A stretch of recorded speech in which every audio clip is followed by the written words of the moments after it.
What's up, everybody? How you doing out there? Welcome back to the show. This is last week's fights. My name is Thinker St. James, and tonight we are going over each and every fight from UFC Fight Night. Hill versus Rountree Jr., taking a look at UFC 317, Topuria versus Oliveira. And to do all of that with me, as always, my co-host, my good friend, the Ohio player, and the man who thawed Miktabek Orlabai out of the block of ice from whence he came, Chase Parton. How are you? I'm all right. I'm having a really good time. It's another good Monday because Saturday was pretty entertaining. There's a lot to talk about. Also, I would like to check it right now. There is a new name for Orabai. It is Orabai. Hey, so you need to check that now. We're going forward. It's Orabai. Obviously, we'll talk about why. Yeah, or oral bite based on that insane weight miss, but we will talk about that as well. We will talk about it. Of course, we're going to talk about all of this stuff on this show, last week's fights right here, right now, going over each and every fight on UFC Fight Night, Hill versus Rountree Jr. So if you are new to the stream, that is what we're going to be doing here. If you got something else that you want to talk about that's not pertaining to the fight that we are discussing at the time, you can throw it in the chat. Just remind us a little bit later in the show, and we will come back and address it then.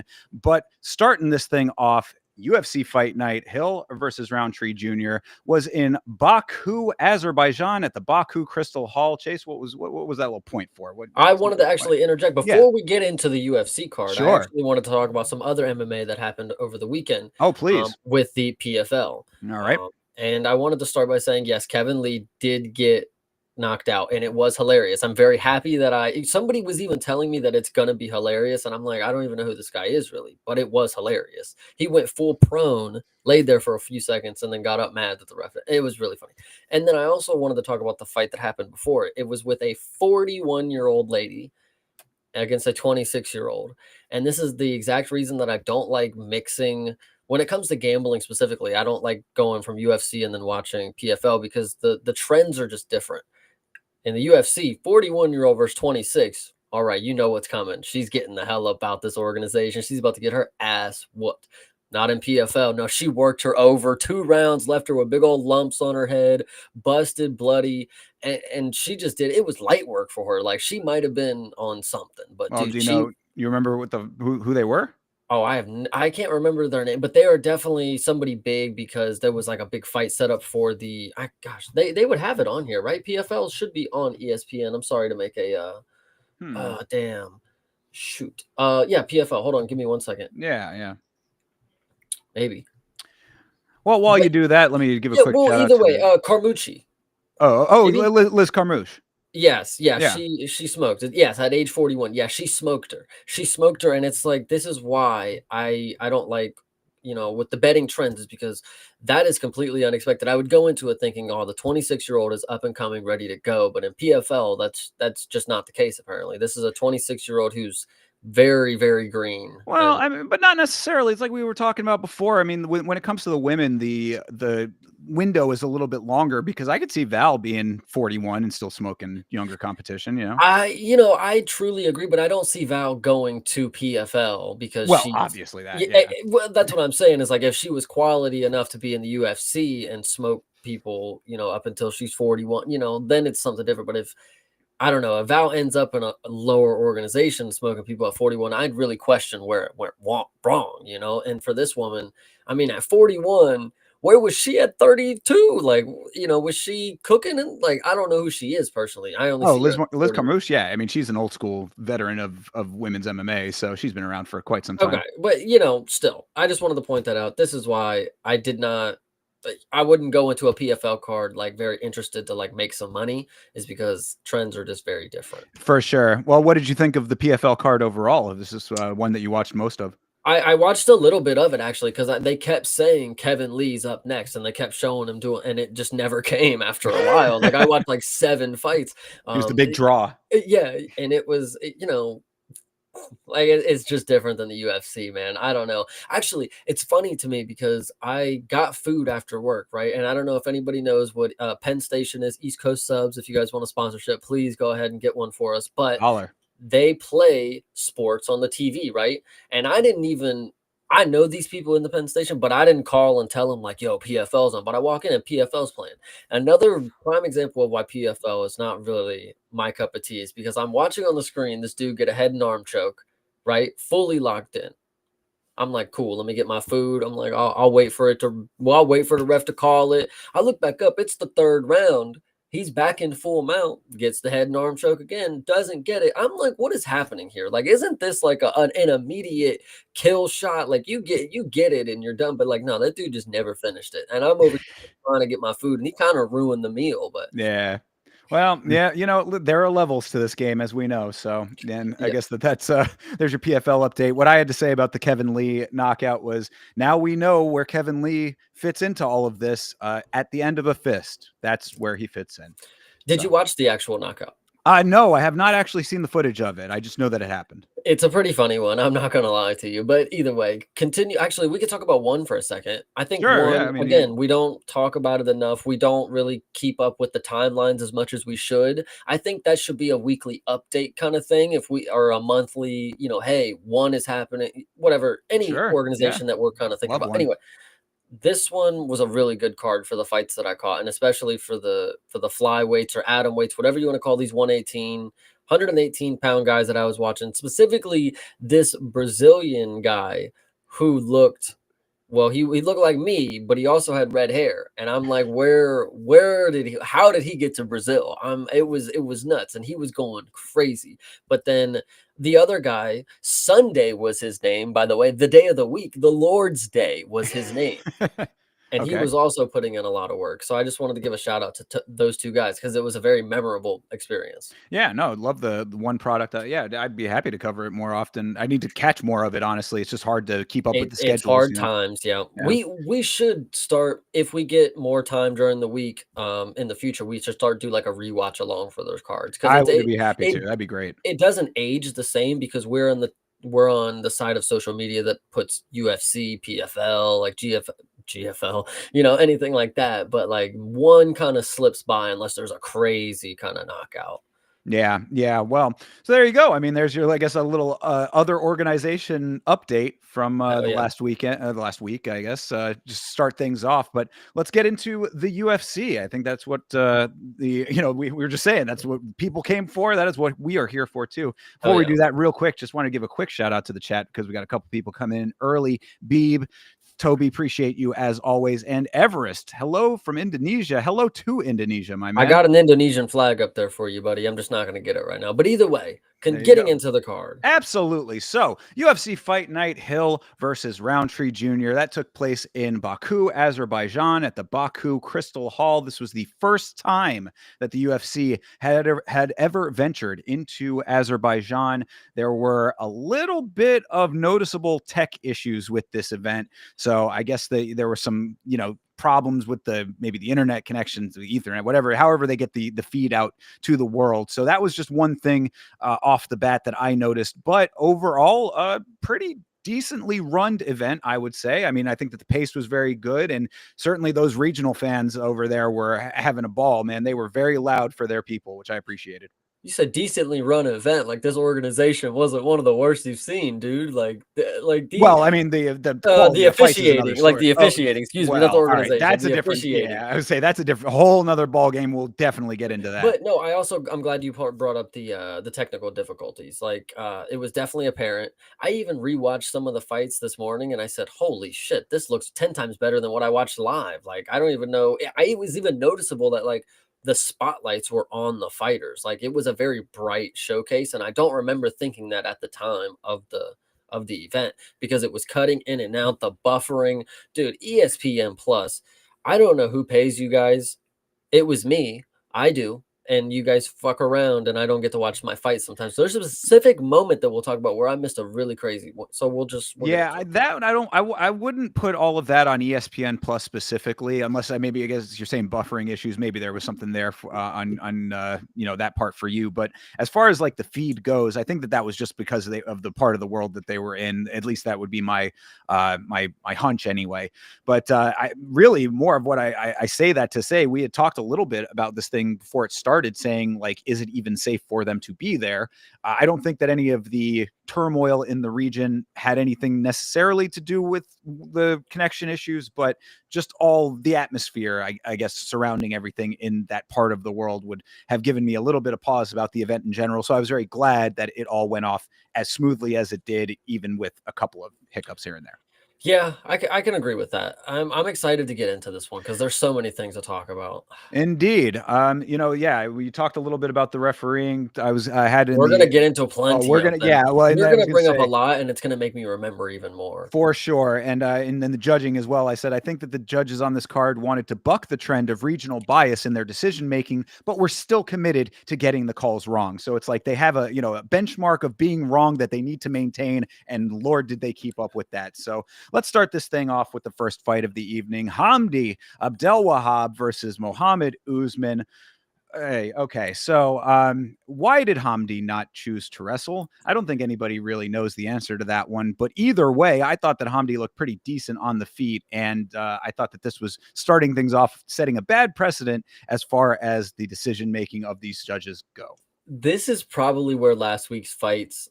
This is where we went wrong, and we're gonna be very wrong about some other ones. Yeah, And this one was actually pretty ridiculous because I do agree. I think Hamdi won, but if I'm being real, Muhammad Usman did have those moments that stole the round. Like he rocked Hamdi at the end of the second round, and in the third round, I'm like begging Hamdi to keep the pressure, put it on him, and then he gets rocked again. I'm like, oh fuck, no fucking way. Like if there was a close round, I mean, it's gone.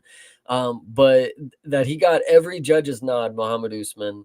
I'm pretty appalled at this. I actually, so the reason he didn't wrestle, I can tell you this, is because I was genuinely wrong. I wanted to have hope that he would be a good wrestler, but he shot, couldn't get him down, just didn't even attempt again. He just gave up. well, that's the thing though, is that he shot, but I didn't really feel like it was like a full on shooting. You know what I mean? Like it Yeah. was like he sort of went into the motion, but it looked like he was really using it as pressure versus like setting up a shot, almost a feint. But like it was just he never like committed to the takedown ever. It's funny you actually bring that up because in the moment, because like in my mind, I'm like, Hamdi's 1 for 1 on takedowns. He still can be the GOAT. When he did that move, I'm like, that's not a takedown. He didn't shoot. He didn't shoot. And but Yeah. no, they gave. I looked right at the stats. I'm like, no, they fucking took it. They got it. Nope, no takedowns in this fight on either side. The fact that they gave Mo Usman 4 attempts is kind of crazy to me too. There was really nothing doing as far as anybody trying to get anybody to the ground in this one. But This yeah, this one is just the first example of just two fucking horrible heavyweights fighting, and I we'll mean, talk about some other ones. well, I don't know though, because I thought that Hamdi looked somewhat decent early in this fight. Like Usman looked awful in the first round. I mean, he was like this is a big problem that Mo Usman has in general, is that he reacts to everything like he's in pro wrestling. I mean, Chase, you're a big pro wrestling guy. You know about selling. This dude, Yes. I mean, he's out here selling these shots like he is really, on the he's a jobber for Ric Flair kind of thing. I mean, every leg kick, he's like about to drop. He's barely throwing any strikes. He's getting back down as well. He also got stumbled in that first round too. So round one was just a wash for Usman. I was like, this is the vintage Mo Usman that we know and are used to at this point. Better success for him in the second round, but Hamdi did keep the pressure on. The body language was awful for Usman again in the third. He was flailing around, like I said, he was floundering on the watch along. It's like he's flopping around like a fish out there. It's like he is like when in Scooby-Doo when they see the ghost for the first time, where it's like, woo, like that kind of thing, and just like like really like shaking, going backwards. That's what he looks like to me sometimes. It's just like, and it also he hits air. That's the other thing that really bothers me about this decision, is that like these judges are, I think, were like giving him a lot more shots than he actually landed, because he's at range a whole hell of a lot, because he didn't want to engage in close distance. So he's swinging from far distance and like barely grazing with some of these shots. They look powerful because he looks powerful, but that's all perception. That's all physique speaking, more so than what actually added up with damage. It's just interesting that when you go to any other weight class and people get tired, they rely on what they're good at. Anytime in heavyweights, they just rely on just throwing meaty slugs at each other because they're just exhausted. And that's outside of the first 3 minutes for every fight. You even saw Hamdi started out with a lot of leg kicks. After round two, he just did not leg kick anymore. Yeah. No, I mean, Hamdi, it felt like he was trying to make a statement with standing and trading, which I'm always like, dude, every single time there's a bunch on this card that was actually like that, where it was like, you're choosing not to do what you're good at and expecting the outcome to go your way. And like sometimes that can happen if you're really that good. But like if you recognize early on that you're not having the success that you think you're going to have with the alternative strategy, fall back on the tried and true that can get you to the win. Like it just seems very strange to me. And especially by the third round for Hamdi, I mean, granted, he had gotten rocked in the second, so it should have been by the third that he knew that something needed to change. But then at the end of the fight, when he had gotten rocked again and his hands dropped, I was like, oh, he might actually get finished right now. But luckily, Yeah. it was Mo Usman, so that wasn't going to happen. Yeah, he was wiggling around a couple different shots, which is probably what gave him the rounds for Mo Usman. Those powerful shots that he once in a lifetime landed twice and did not capitalize on because he's terrible. This was a hurtful one to watch because I do this every time, especially when it comes to heavyweights, and we will talk about it later. Oh yeah. I'm like, these dudes are not great. They're going to go to decision. I don't care how tired they are. That means they're just going to stand there longer and not throw anything at each other. You guys expect them to exhaust and just fall over. Mo Usman and Hamdi, I mean, they went to decision. I should have got the right call on Hamdi, but I mean, I don't know. These guys are just not killers. You can't sit here and talk about heavyweights, especially right now, unless his name is Tom fucking Aspinall, and we will talk about him later. Oh yeah. But none of these guys are a threat to the throne at all. No. I mean, really the thing that bothers me the most about this, aside from I thought that Hamdi took it 2-1, is that we're going to have to see more Muhammad Usman fights, and that's just really unfortunate. So, yeah, starting this thing off to a bad, off on a bad foot, in my opinion, with this decision, but. Again, this is the first of a couple examples where it was like you'd think that regional bias would have steered them in the right direction, but I thought they were like, no, we're bucking the trend. We're not going to go for a guy that's even anywhere close, regional, culturally, whatever, similar to the area. We're going to go with Mo Usman, and I mean, congratulations for doing that, I guess. But there was really nothing else that I had on this fight. I was just upset with it. The last thing I'll note, if you guys want a good betting tip, in my opinion, all of the last handful of first fights on the card, decisions. It's just slugfests, and some are actually really good. This one is not better than the women that we've seen the last couple times, but like there are going to be decisions most likely. It's people are getting sat down. They don't understand what's happening. People are just talking a different language, and there's just a fight going on. It's like, all right, where's my hot dog? Like, shit like that. So I think that's a good decision bet for the first fight. It's always something that you may think could get a finish, but likely no. They're just not that guy. And I mean, that speaks to a broader point, and I don't want to go off on too much of a tangent about this, but as we have seen the quality of these cards kind of dipping recently, over 1.5 should just be your default in a lot of these. It would feel like, I mean, like, yeah, there's going to be standout, finishes here and there, but like, I mean, on this, I actually made a ton of money on this card. Amazingly, I did not think that it was going to be that way, but a lot of that came from just seeing the trend of how many decisions we had on this card. I was like, well, shit. I mean, if we've had all these decisions so far, it's been pepper dotted with a couple of finishes, if that. I think it was maybe 1 or 2. So, I was like, okay, maybe over 1.5 is a safe bet. Yes, it was. So, just keep that in mind for some of these like fighters who are either starting out their careers or are not of the caliber that you think is, like high level. Go, at least over the 1.5 is in a 3-round fight generally has been a pretty safe one. 100%. All right. Well, that was fight number 1. Fight number 2 over here. Another strange one to me. Tagir Ulanbekov versus Azat Maksum. What'd you think? Dude, I think that we were pretty disrespectful to act like we don't know who this guy Maxim is. Because I definitely didn't, but I do now. And I don't think anybody should ever act like they don't know who this bowl cut guy is ever again. Yeah. He's really goddamn good. And I think arguably, if I'm not even being generous because I had money on Tagir, he might have won this fucking fight. I think Oh yeah.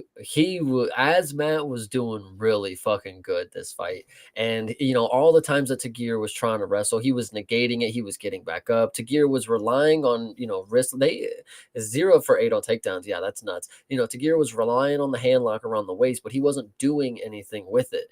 Anytime they were getting in the clinch, Maxim was just destroying him with the the uppercuts and the dirty boxing. And every time that happened, I think he was losing that spot. And I don't know how the judges gave him 30-27. Like, that's ridiculous. Maxim looked really fucking good. Yeah, I mean, shout out to Toby coming in early with that. Two Yes, thirty two of twenty them. sevens, just insane on this one.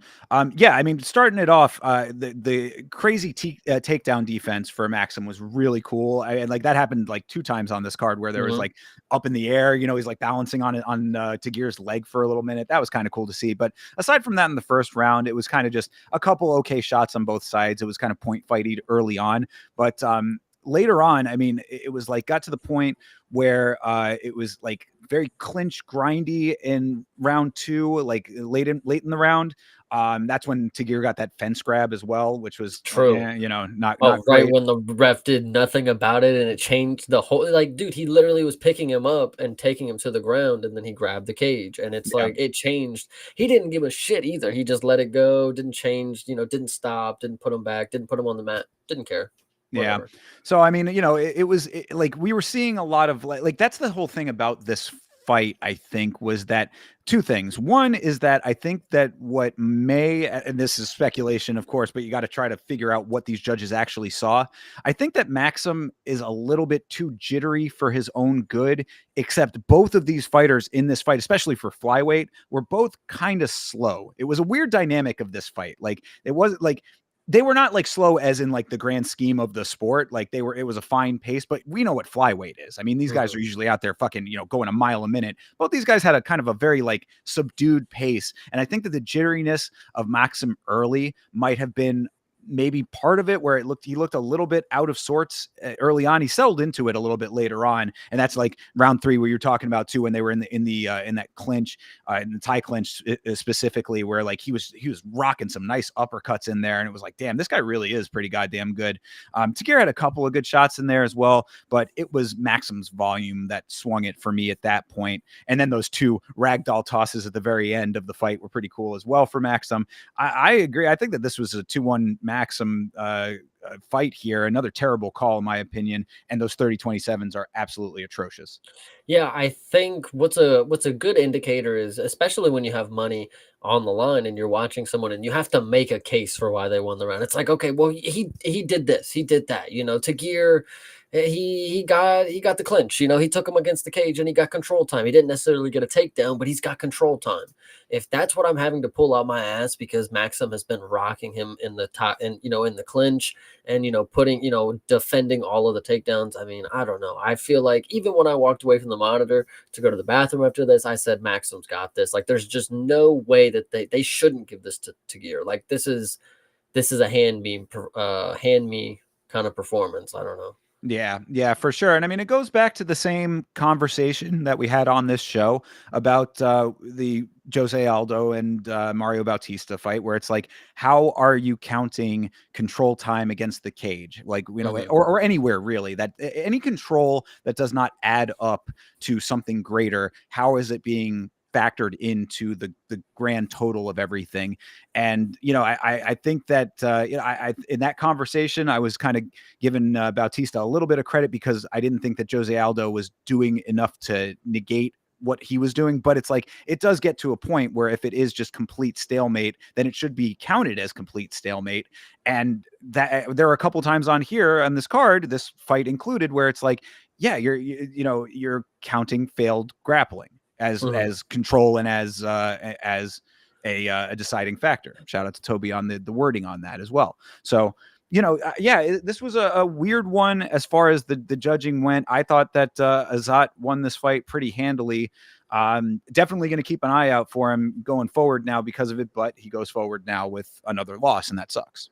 Yeah, I was definitely gonna say that's my only no going out of this one is that Maxim is somebody to keep an eye out for. He is looking really sharp in this one, and there's some good matchups in flyweight. I mean, he's somebody that kind of just popped out of thin air. He's like, "Hey, I'm gonna fight Tagir," and it's like, "All right, fuck it, let's see what you got." And he showed why he needed a matchup that was pretty decently, competition, and this was good. Yeah, no, definitely. Yeah. I mean, and talk about good competition in flyweight. It's the most competitive division in the sport Yeah, right now. So, there's plenty going on down at the lower weight. And, he's right there in the conversation now. And as far as Tagir goes, it's like, yeah, you get another win there, but like, does this really move the needle forward for you? right. No, I mean, I definitely don't think so. I mean, he's gonna stay where he's at, but Maxim is the only one that walked out of here with some stock. So Yeah, yeah, I agree. Well, is what it is yet again with the judging. So, we're getting Azerbaijani, first event judging. But moving on to the next fight here, Irina Alekseeva versus Claudia Segula. I will take it 100% that I was completely incorrect about Segula. I said on this show, and me, Chase. Sometimes I can be a little grumpy. I have my good days and my bad days. Sometimes I get a little bit out of sorts. I said that Segula was one of the worst fighters I had ever seen, and that is very harsh. And I should reel that back in, because listening back to the original conversation we had about her first fight in the organization, I had said we did not see enough from her to get a full impression of what she could or could not do, because she was worked over so handily by Melissa Mullins, who we'll talk about in a little bit too. So I should have maybe not have gone so heavily on her, but I do remember her stand up looking way worse in her first fight for as little as there was. So what I can say is that I do think that she has made some major improvements, at least fight over fight from what I remember. But then I can also say that Irina really is Russian Ronda, because her striking is exactly of the same caliber as Ronda Rousey. I just have nothing to say about this one other than I I know you were talking about Segula being the worst. Irina dead ass, and I have a list. Trust me, she dead ass is towards the worst in the organization right now. She has nothing. Alexiva walks forward with her hands down, just throws hooks, gets punched in the face. Like I don't. She's game. I'll give you that. Like she really does want to like walk in there and fight, but she just gets popped up on the outside by somebody who's a decent counter striker. And Claudia is maybe not even that great of a striker. She just popped her up. Honestly, we saw some great striking from the women. So let me not even try to downplay her because she walked in there and did her thing. And Irina, girl, no, this ain't it. 5-3, we're gonna have to go ahead and get out of the contract. No, this is another example of what I was talking about with Hamdi, though. If you don't or can't do what you're good at in a fight, you often lose that fight. Alexiva chose to strike. This was the result. Her name is Russian Ronda. Why did she not try to take this thing to the ground more? The only time that there was anything significant on the ground was Segula making it happen. This You is that, know, like, you're leaning on a base you don't have, is what I'm trying to say. Sorry. yeah, no, I agree. This girl, I honestly don't even think she's all that, to be honest. Russian Ronda is pretty. Did you see her tattoo? She's got Russian Ronda. Atrocious. Yes, Oh I my did gosh. see Oh that. no, what does it say? No love or something like that across her. I think it says "love me."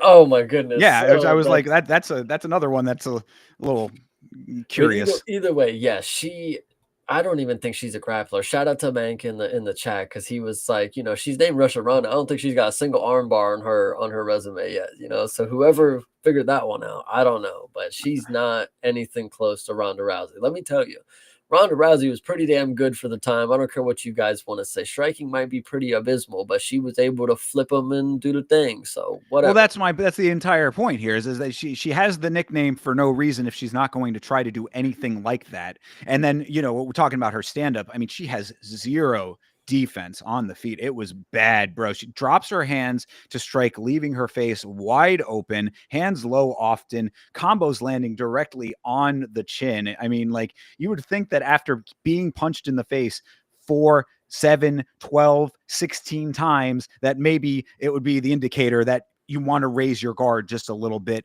No, didn't cross her mind. She just wanted to drop her head, throw those overhands, and let the chips fall as they may. The only other big thing, I mean, well, and she did, Segula did wobble Alexieva with a back fist in round 3, so that was pretty nice. Like I said, I think Segula has leveled up a little bit. So again, I want to at least walk back some of my statements about her, because she looked much better than I had seen her originally. But this was one long round of striking between these two until the takedown or in round 3, in the midway of round 3.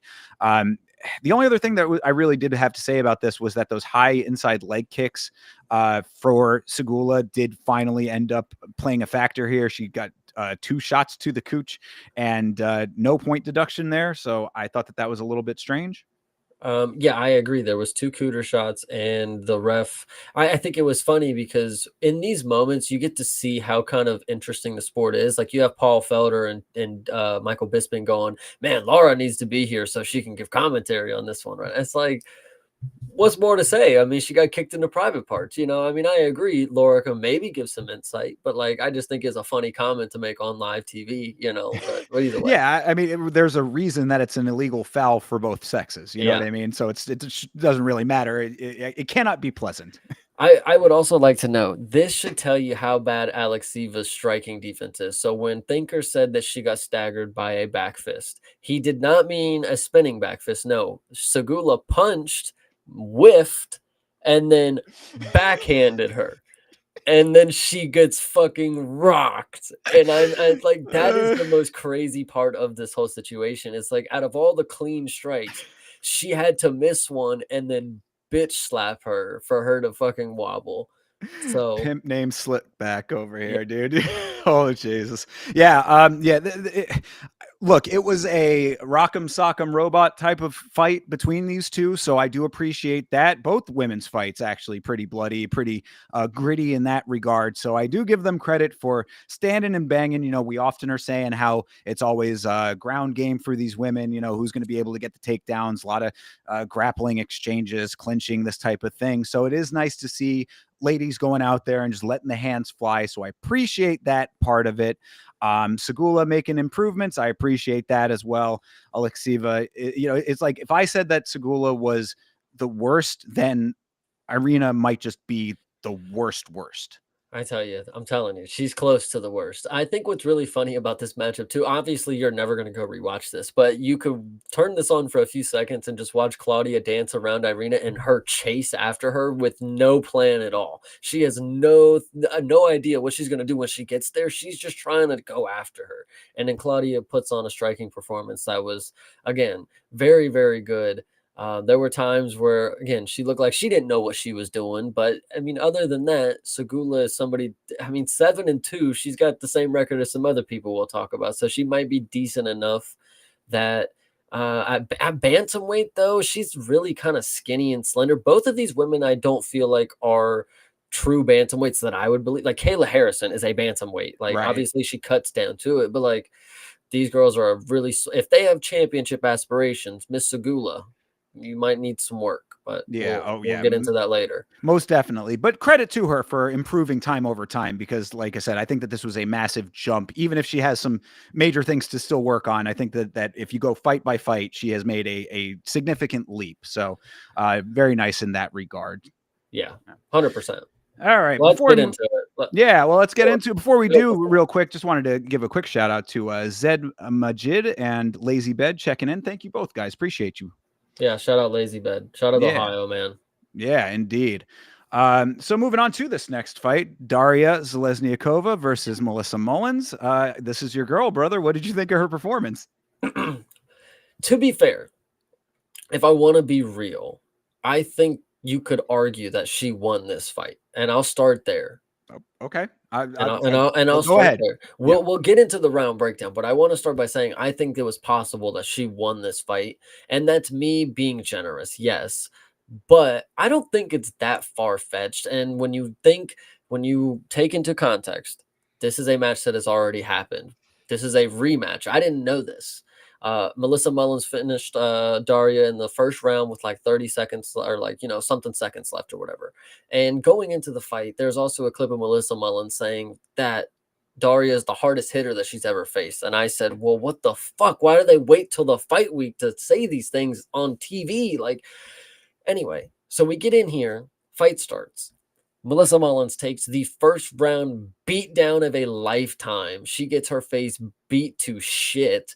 And I'm thinking, what in the fuck am I watching right now? There was the word, it was striking defense. Like if Irina was actually, not facing a counter striker and somebody who was walking them down and trying to put them, fist through them, this is what would have happened, because Daria looked damn good on the feet for a hot second. I don't think she looked great throughout the whole fight, because at the end of the fight, she stopped throwing as much, and I thought she was getting walked down. Even if she was landing the better strikes, I think Melissa was still doing the advancing and making the fight. Anyway, so first round, she obviously beats the fuck out of her for like maybe the first minute.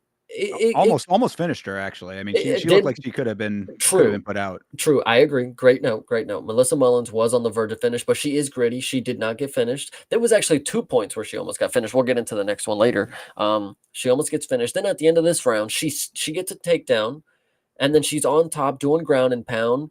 And then I don't know if you wanted to give me props almost for a split second when Melissa Mullins went for the arm bar, and I thought I was Jesus Christ for a second. I said I knew it. I told you guys she's going for the sub. We are rich. I turned the TV off and went home and did other things. But either way, that's not what happened.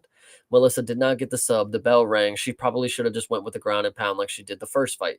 But I told you she had something to prove. And was I right? Unfortunately, yes. Anyway, the second round. Yeah. Go ahead. First round. You break Well, down yeah, first round. I was just gonna say that like throughout all of this, the breakdown basically is just that Mullins wasn't first with her striking early. She needed to recognize that she was nearly out of the fight and put the pressure on Daria more, get her to the ground. She did that eventually in the fight, but she didn't do it with enough time ever to make it count. So to your point about the armbar, it was like, yeah, I did appreciate that, like she recognized that there was an opening there and tried to capitalize on it, but with the amount of time that she had to work with it, I think that it might have been the smarter move to not, I mean, she probably should have just gone for elbows and racked up damage as opposed to trying to go for a finish that was too close to be able to be completed. Especially after she had all the damage on Daria's side. Like she took so much wear on her face. Yeah. She was busted up. And credit to her, she did try, she did a great job to finish this fight, because there was another point, I think it was round 2, but it might have been round 3, where she got kicked in the sternum, like in the liver kind of deal, and buckled over, and they were like, "Whoa, is it low?" But it was definitely clean. And credit to actually that moment, the ref didn't step in and stop it for a second, like with fucking Josh Van and fucking Ray Sarua. Anyway, so I think this one just didn't go Melissa's way, but I do think that she did have the moments to steal the rounds. But she was, again, her striking defense was not there. She was getting beat the hell up by Daria, and that's what sucks, because she started to slow down. Like the openings were there for Melissa to actually win the fight. She just didn't take them. And like you said, getting the takedowns too late, not implementing the damage aspect that she should have. She wanted to go for the submission. And in my mind, great idea. But in my mind, you're not getting your fucking ass whooped for the first fucking round of it, for the first 50 whatever percent of it. So it just sucks to see this. I also wanted to note that Melissa posted on her Instagram like a bunch of DM screenshots, and that was fucked up, y'all. I'll say it. That was fucked up. Yeah, I saw what you were talking about with that. A lot of vile comments coming her way, which I'm sure a lot of fighters deal with. Most fighters, I would say. I mean, the majority of fighters are getting all kinds of vitriolic stuff thrown at them every time that they lose, sometimes when they win. Tough sport in that regard. And it really, that's the part of the sport that I hate the most, is the way that people feel like it's okay to say that kind of stuff to fighters. Go fuck yourself with that. I mean, it's a hard enough job having to go in there and get punched in the face for a living. You don't need to be taking that kind of abuse online thereafter. So if you do that, you are a dickhead. Yeah. As far as this fight goes, though, I thought, Daria was pretty sharp definitely in the beginning, obviously, but like I thought that if she could keep up the power with more consistency through all 3 rounds, she would be a lot more dangerous, because you were right, she definitely did fade. She had Mullins hurt early in the fight. Mullins really couldn't level change effectively early on because of that. She, like I said, could have probably been finished if Daria had not taken her foot off of the gas, but that's just a limitation of her physicality, I would suspect. But Mullins did fight her way back into the competition with some good strikes. gets the takedown. That was when the armbar happened. As I said, I think that she should have made a wiser choice in that moment, but I understand the thought process there. So I see a good fight IQ overall from Mullins. It's just you have to be in the moment, and those split second alterations have to happen like as quick as that, because like, you know, if you recognize that you have that and you go for it, now you're committed to it. And, you know, there's no changing course in that moment, especially with what, 15-20 seconds left on the clock in that round.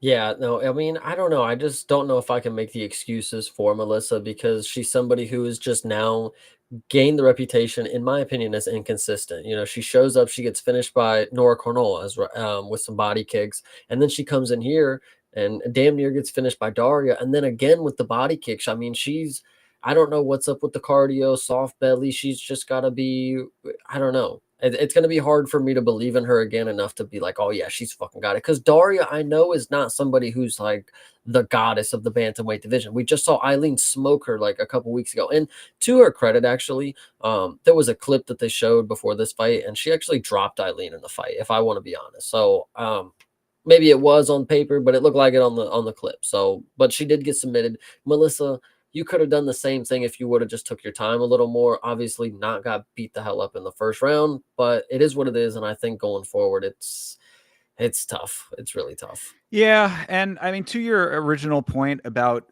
there being a case for Mullins winning this fight, I would probably disagree, but I do think that this is one of those unfortunate cases where the rounds were very close at times. First aside, you know, definitely the second and third rounds I thought were pretty close. I But thought the first she stole. I mean, hard to give her that after the beating that she took. But I mean, I think that really the issue comes that like, because you see the 30-27s, I thought that the 30-27s probably were correct, but only because it was like that, you know, the razor thinness of the like either way that it could have gone did end up going over to Daria, and that's unfortunate for Mullins because the 30-27 does not tell the full story of the fight, even if it might be correct. Nah, yeah, I can agree, but it just sucks to see. I mean, gosh, I just know Daria's not her, you know. So Yeah, yeah, and that's all right. You're exactly right. I mean, that's the other unfortunate aspect of it is that you're in a fight like that with a person like this. So yeah, yeah, you know, it definitely casts an odd shadow over Mullins, at least at this point in her career. We'll have to see how things progress for her. But the only other point that I had was that Zelezniakova got away with a fence grab in this one too. Commentary made it out like it was a fight-altering foul. It didn't look as bad to me as they were making it out, but still, obviously, no fence grab is good. And they were saying that it, you know, altered the course of the potential takedown. I mean, she still ended up getting taken down, I believe. So, you know, okay, I guess. But yeah, I mean, what is the fix? I think is the real bigger question when it comes to these fence grabs, because if it's in the moment, what do you do? I mean, do you just stop yeah. action immediately? Like, it's a hard call to make for these referees. So I do give them a little bit of leeway, but just a general note about the fence grab. I agree. Yeah, I it is pretty nuts, and we'll talk about the officiating here in this next fight. So get ready. Oh yeah, this is okay. So let's move on to it. This one is a wild one. Shout out to TJF as well. Appreciate you, brother. Ismail Nardiev versus Jun Young Park, the Iron Turtle. Before we get into the nuts and bolts of this thing, I want to say something right here, right now. My respect for the Iron Turtle has risen tremendously with this fight. I mean, I always liked the guy, but now I think I put him in the same class as I put someone like Gerald Mearshart, where it's like, yeah, he might not be the champion level guy. He might not be a world ender who's going to go out there and put on the craziest, like, classic performance, get finishes, you know, be on top of the cage, pounding his chest kind of thing. But he has true fucking grit. And Mhm. that is something that a guy named Adolfo Bellato can take a note from. Like, Yeah. you want to see what an actual fucking fighter looks like when they're in a situation that is less than favorable. You look at the Iron Turtle and how he conducted himself with this one. And maybe you take a look in the mirror at yourself and see if you are of the same caliber. Yeah, I would like to first note that I thought I was almost galaxy brained because I thought Ishmael was possible to get a finish somehow, some way, even though he's not someone that does. And I was wrong, but I mean I think the situation was close enough to warrant something. But yes, Jung Young Park, the Iron Turtle, is a fucking savage. I would like to point that out because what happened in this fight So there was more there was fence grabs and stuff before. Well, first the fight started. It was actually really good on the feet. Ishmael was looking really fucking good, Good and volume then from Ishmael early. yeah, and then Park initiated some grappling, and I think there was some fence grabs before. It was an eye poke. Oh, eye poke. Okay, yes. Which actually was I want to say this was pretty bad because it was like raked across the eye, but it did they didn't give it time like it was bad or anything. But like in the replay, I was like, dang, he like got the eyeball with like his, or maybe this is the one where it was like the leather. But either way, Well, the um, first one was like a glancing eye, yeah, like kind of brushed the eye kind of thing. Not a major one. They kind of just fought on right after that. It was round 2 when the thing started to really heat yeah. up here with the fouls. And then so Ishmael gets him up against the cage somehow. Jung Young's down on one knee, and then Ishmael blasts him with a fucking knee right across the eye. Celebrates as if he won because the ref breaks it up. He gets on top of the cage and he's done. He's the king. He's done it all. Woo. That is not the case though. The referee has stopped the fight because it was an illegal strike. Jung Young Park had a knee down, and I do often talk about, don't play the game, be up or down. If you want to be in the middle, I think, all fair is play. But this was pretty nuts. He definitely tried to fucking kill this dude. So Well, and the thing was too is that it wasn't like he was doing it to like, because I know what you're talking about with the halfway, up or yeah, down kind of thing. This was in transit for him. Like, I mean, he had just gotten back to the cage. He was kind of like it was going to be what would have been the next position. However, this dumbass Nardiev knees Park directly in the eye socket. This was as blatant a foul as you could possibly imagine. And this guy Nardiev has the nerve to be asking the referee. He says, "Oh, yeah, what he had a knee down, brother. You were standing right the fuck in front of him. His mhm, knee was within your eye shot when you went to throw your knee. You know what I'm saying? yeah. Like you threw your knee, his knee was down. You could see it from the position that he was in. How could you possibly think that he was not on a knee? Yeah, no, absolutely. And then so they bring in the doctors, and from the point of view that we have as the audience, the eye is swollen. The eye is swollen shut. It looks disgusting. Was It's got a fucked. cut, and I'm like, all right, there's no way he's going to continue. The doc's coming in. He's not going to be able to see. Somehow, after a lengthy amount of time, they get the translators over, and Jung Young is ready to go. By the time the fight starts, the eye's just like good. Like I thought it was like swollen and stuff, but like I don't know if he was just embellishing it a little more. Obviously, he got need in the eye, so you're Well, probably gonna squint. But so no, okay. What happened with that, at least from the way that I saw it, was that the difference with that was that he got cut as well, and I don't know if the cut came from the knee or if it came from the eye poke that started off the second round, because that was the no, it came second. from the knee for sure. Yeah, it probably did. So I mean, like, either way though, that's I think what kind of like made it look a little bit worse was that like it was all the redness around the eye, the swelling of the eye, the cut, which would put leaking some blood into the eye. Because yeah, by the end of the fight, you could definitely see that the eye was open and able to be used and stuff. But he did blatantly say, I mean, like Park said through his translator, he was like, he can't see out of that eye. Yeah, So it exactly. was a It little was bit crazy. It was definitely wonky. Also, they did patchwork to it. Like, and then Yeah. they also were telling him, like, no, no, you can't do that. Like, he was like wiping it with a cloth, right? And then he was about to put gauze and stuff and start fixing it up. But they were like, no, no, no, he's like going back in. Like, don't do that. Right. And he's like, oh, God, like the fucking, and then he started wiping the blood off of him. He's like, all right, I guess I have nothing else to do. Fucking cut, man. But anyway, Jung Young goes back in there. The referee deducts 2 points The from Nerdiev. rare. Yeah, 2 points. The last time this happened, did you catch this? Yes, the last time what John Jones versus Anthony Smith. Yeah, Ain't absolutely. that something? Ain't it And something indeed? yep, and he still lost. Ain't that crazy?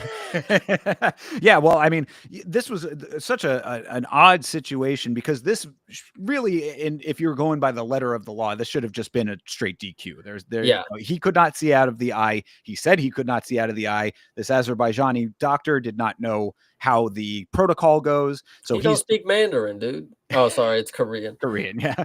But either way, that wasn't even that. The fact that so you bring up a good point with that. You have the doctor, you've got the referee, you've got Jung Young Park, you've got Jung Young Park's translator, and then the cut man. So you've got 5 people all huddled around in this corner, all trying to figure out what the hell is supposed to happen. And you also have the referee going over to Herb Dean, who is like the ringside officiating overseer, and was saying like, what do I do? What can I do? And Herb Dean's like, bro, you got this. You know, you're going Yeah. for him, you know? Herb's answer is like, you got it, dude. I mean, it's all up to you. This is your cage, dude. He's like, I don't know what to do. Herb's like, you got it. You got it. Like, you can hear Herb on the mic too. Like, it's crazy. Yeah, so I mean, this is Lucas Pisacki, who was the same referee as in the Daria and Melissa fight, who did not take, or excuse me, the Irina and Claudia fight, who did not take the point away for the kicks to the groin. But here, I think he actually made the right call, because if the doctor was not going to stop it, there is a reason is called stoppage due to doctor's recommendation. You know what I mean? The doctor Yeah. obviously did not know that was what needed to happen, him giving the recommendation to stop it. So if the fight was going to go on, I think Pisacki actually made a pretty decent call here with a 2-point deduction. Well, it's pretty funny because as soon as that happened, I knew for a fact, and we'll talk about it right now, the scorecards are going to be fucked. Like, what are they even going to do about this? 2 points. And if you even saw the scorecards, I don't know if you saw, 2 judges gave Nerdiev the second round where he got the illegal strike. So yeah, that's pretty wild.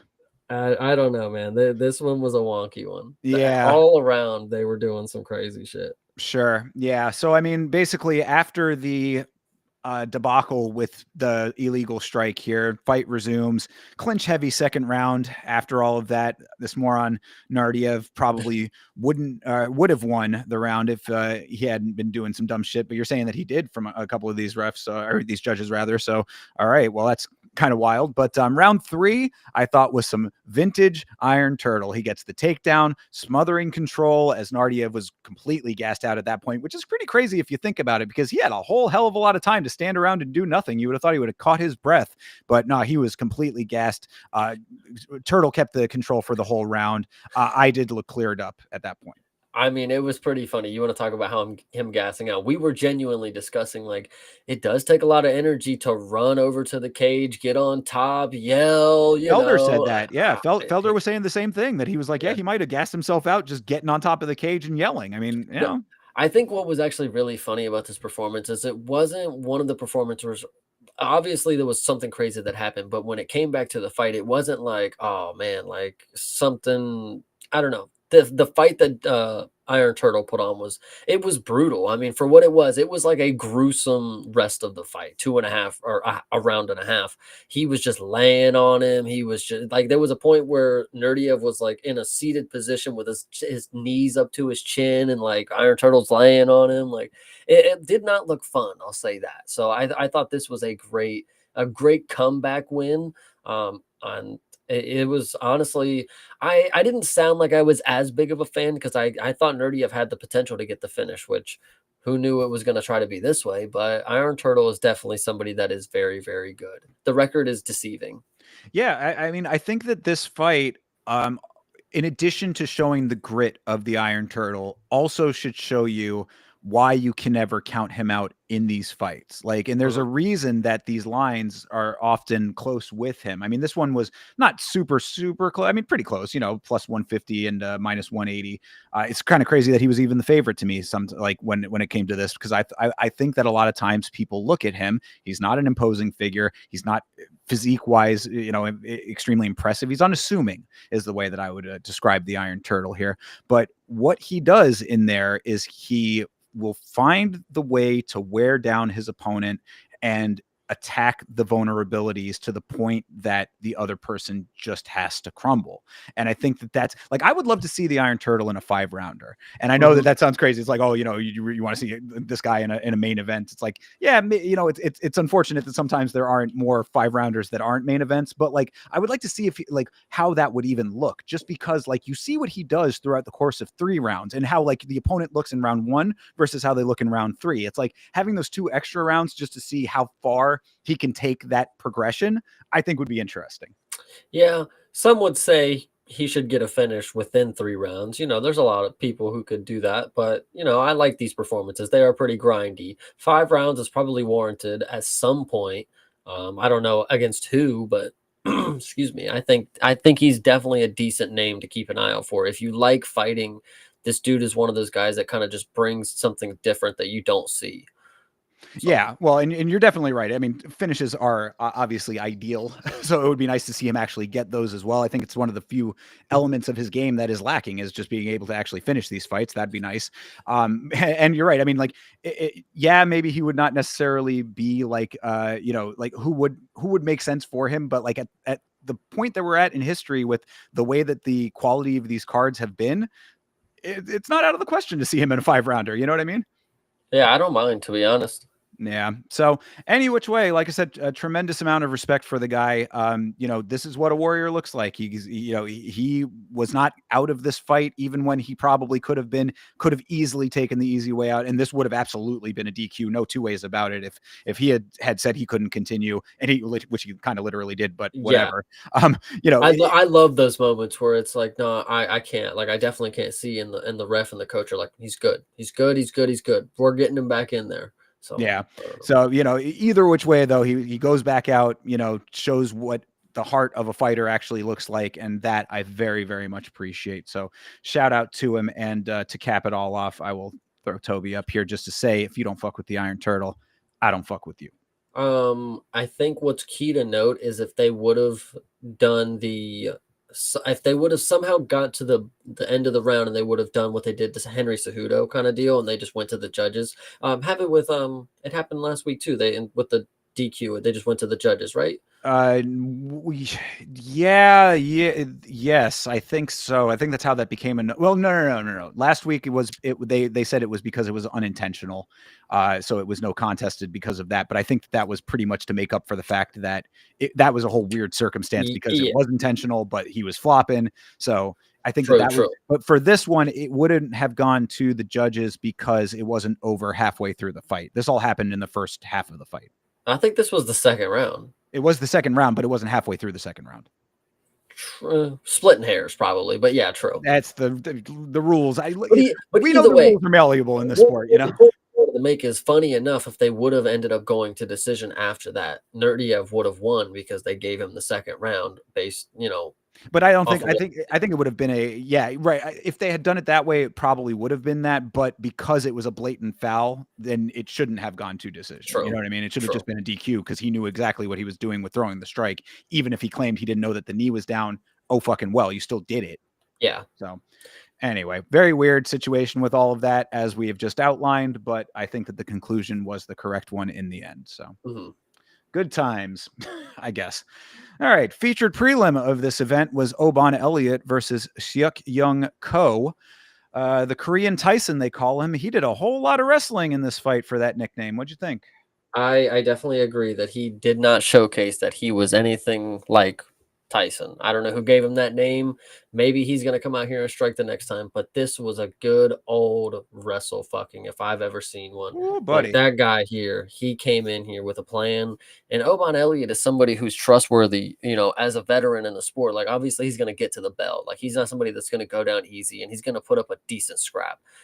I did not see it here. It was an unfortunate performance because Oban did not look like himself. And he posted a video after and he was pretty down about his performance as well. And for a guy that stepped in off the contender series to come in and mop you like this, 30-27, like there was no opportunity he had.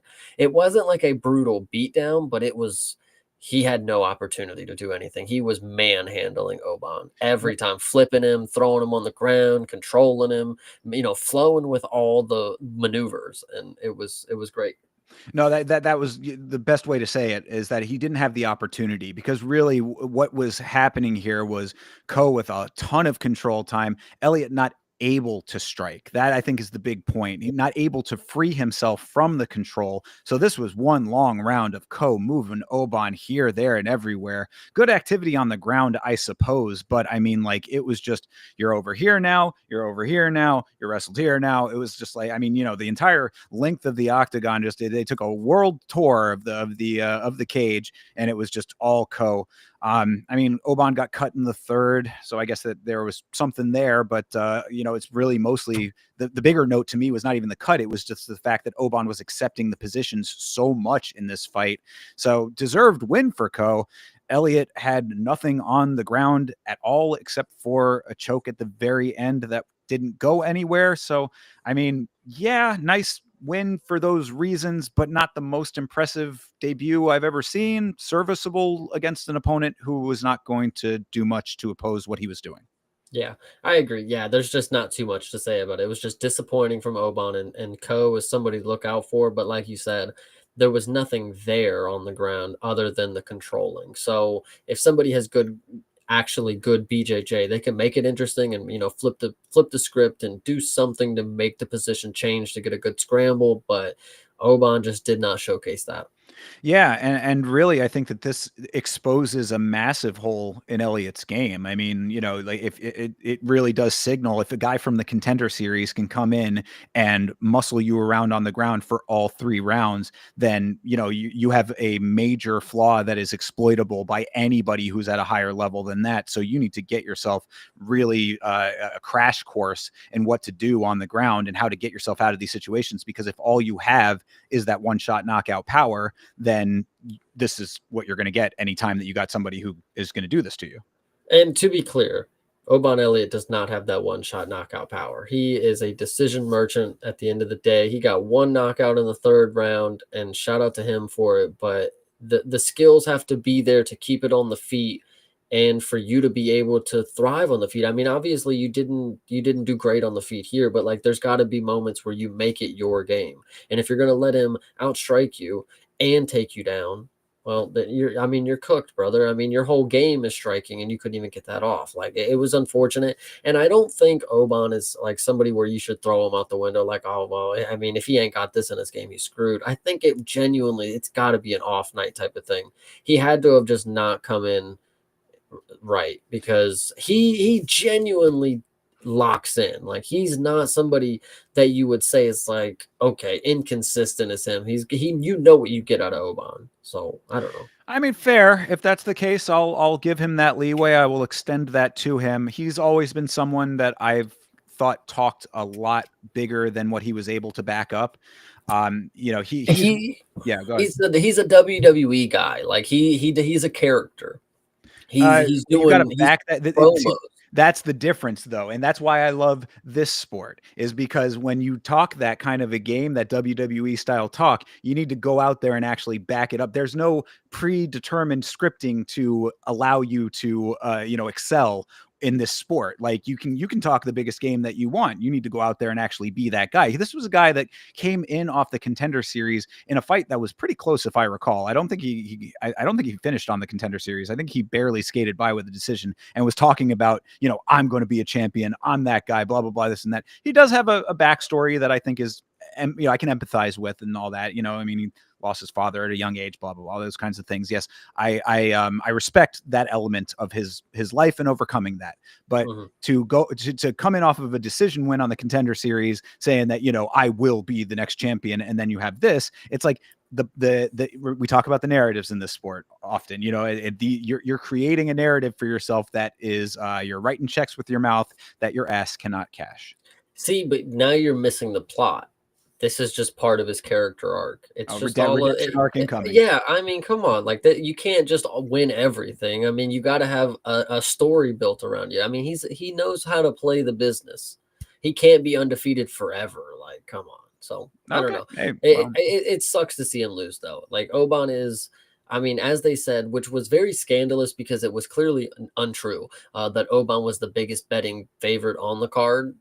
Was not it wasn't even true. There was bigger favorites than him. But either way, this was a sad performance. I thought he was going to come out here and do us right, but didn't. Yeah, I'm going to need to have some performances that really sway me on him, because like I said, I've always thought that he was not able to back up his talk. So I want to see him actually do that and not be the decision merchant that you've described him as.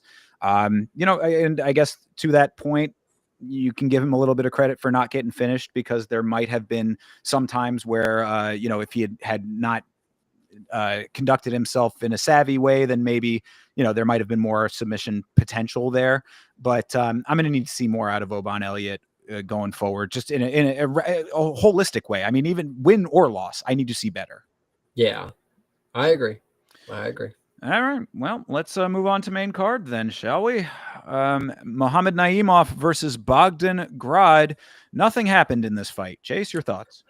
I'm glad you said that because as soon as I saw it on the screen, well, I was actually seeing it a little ahead of time. Like, man, I'm trying to think of like what to say about this fight. There was a wheel kick that Naimov threw that landed, and it kind of rocked Grod, but he kind of laughed and had a good time about it. Bogdan Grod then proceeded to throw 7 wheel kicks to try to get him back throughout the fight. Missed every single one of them except the one that went to the body. I'll make that note. True. And then he also threw a spinning back fist, I think, at one point to try to throw him off, but it did not work. I also think this was a little bit of a robbery, but like you said, nothing happened, so it was kind of hard to judge. I don't know. Sucks. Yeah. I mean, the notes that I have about it was about the hook kick. Excuse me, the hook kick that wobbled Grod in the first. Smart of Grod to tie him up to get his bearings back. So, fight IQ on his side on that one. A lot of clinching, a lot of ranged point striking in this fight. A lot of Grod taking Naimov down and him getting immediately back up or reversing position. A fight is bad when they're giving a preview of the rest of the card mid-fight. That I don't think I have ever seen before, bro. That was something new to me because they were, you'll see them doing like, catch the Ultimate Fighter or, this product is coming out, this and that, shout out to our sponsors. But they were literally running down the rest of the main card during this fight, which I was like, man, that is bad news. I also do think that there is a case for Grod winning this fight, but it was so bad that I don't really care about the petty theft. So, yeah, I agree. Bogdan Grod is still exciting though. I think going forward he'll have some potential. I don't know why this was not the fireworks it should have been. Well, I think that he's another one for different reasons, but it's a similar note to Oban Elliott, where it's like, take it to the flip side of the coin with that, where it's like, I like this guy. I remember him from the Contender Series. I liked that fight on the Contender Series. I thought it was a war that he went to on there. So I coming into this, I had like some support for him. I'm like, oh, I remember that guy. He's got a distinct face. You can't really forget that. I posted on Instagram. Yeah, I saw that. That was hilarious. That close up of him was all right. Maybe don't need to get the camera so into his nostrils, but So anyway, the point is that like I was rooting for the guy coming into this thing, but I need to see more. I need to see a greater urgency to actually win. We talk about that killer instinct. Killer instinct would have been something that if Daria Zelezniakova had, she could have, had a win on her record, a finish on her record rather. So it's like, I just want to see like a greater intensity out of some people. He's definitely one of them where I think that if you had that, he could be extremely entertaining and effective. Like, just have that like instinct to go out there and actually like really put on the performance that you are capable of with an urgency to finish. Yeah, I agree. I don't know. There's just not too much more to say, but I am still excited to see what Bogdan Grod's got in store for us at featherweight. Yeah, and as far as the Naimov side goes, I guess shout out to Big Onk. Didn't shout him out earlier, but appreciate you coming in and making a good point here that Naimov is now 5-1 in the UFC. So, I mean, good, but this kind of performance, what does that do for him? That would be my question. It's like, now, okay, yeah, great, 5-1 in the organization, good, solid standing, but you have a fight like this where, I mean, I've already forgotten that it happened and I'm talking about it right now. So, the average fight fan is, this is definitely not sticking out to them. If you want to talk about somebody getting towards the top of the division, you have to be able to expand outside of the region. Naimov is one of these guys that I think I've only seen fight in the desert kind of deal. So if you want to be champion, you got to be able to Ankalaev, a lot of people who are, Muslim or of the culture, they should take note from Ankalaev. He's actually carrying himself very, very well, doing a lot of things the same way that they should be. But if they want championship aspirations, you got to do certain things. And I think it's key. So do you think that the fans care about Ankalaev though? I mean, that's not about the fans. I'm talking about the fighters themselves. If they want to be a champion, you got to be able to do certain things, and that is go perform in other places, and okay, to that point. Okay, sorry, I think I lost the plot there for a second. Yeah, my okay, bad. My bad. No, you're good. You're fine. Yeah, okay. Well, fair enough then. Yeah. I would agree with that for sure. Yeah, I mean, get out, bro. If you're doing that well and you're racking up wins, then fight as often. And if there are going to be fights like this, you can do that all day, basically, right? I mean, he could literally go lose in the Apex to Meli Costa next week But if he wins, then boom, we're talking. Like now Right. he can get a main event somewhere kind of deal. But Gotcha. whatever. Yeah. Yeah. Well, all right. Then I guess we'll see if he actually does that. But, nice win for the Tajikistani. Of course, Tajikistan stands behind him very strongly. That's always the clip that they talk about of that entire soccer arena all watching his fights and cheering for him and stuff. So the whole country's behind him. Congratulations to Tajikistan. I feel bad. They must have never seen Josh Van fight. Jesus Christ. That's a different country, my man.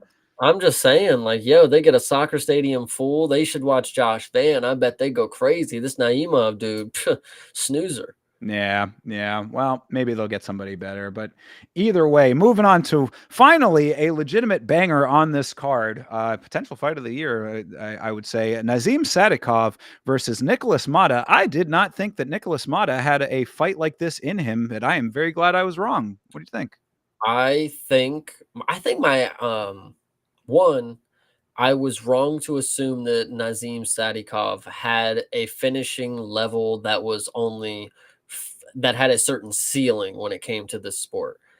I do believe now, with the resume and the finishes that he's racked up, a couple doctor stoppages and stuff like that, he might be the type of dude that can get finishes at the high level. And certain people, they get to the high level and they just can't finish the high level guys anymore. But some people also, Ilya Topuria, I mean, they can just maul people. And this dude is really good. Like he is damn good. I think he's more of a comparable to like Conor McGregor, but his style is a little more slick. He's in and out. He's very light. He's got the combos. He's got the counters.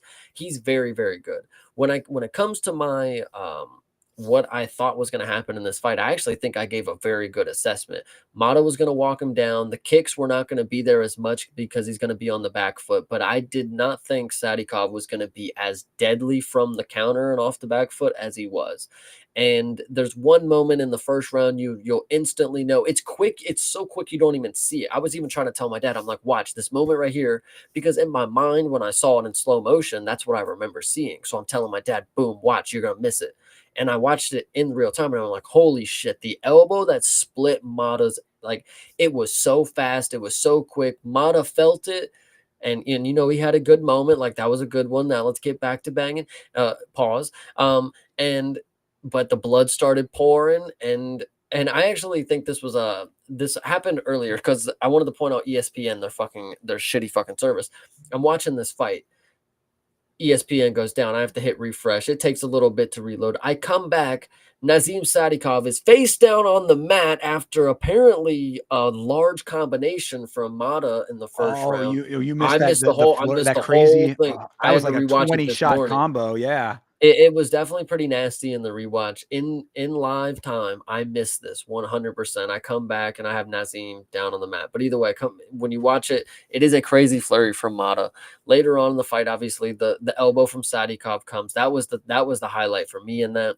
And then you get into the second round, and it is brutal. These guys are slugging. They're getting into the clinch. They're throwing uppercuts.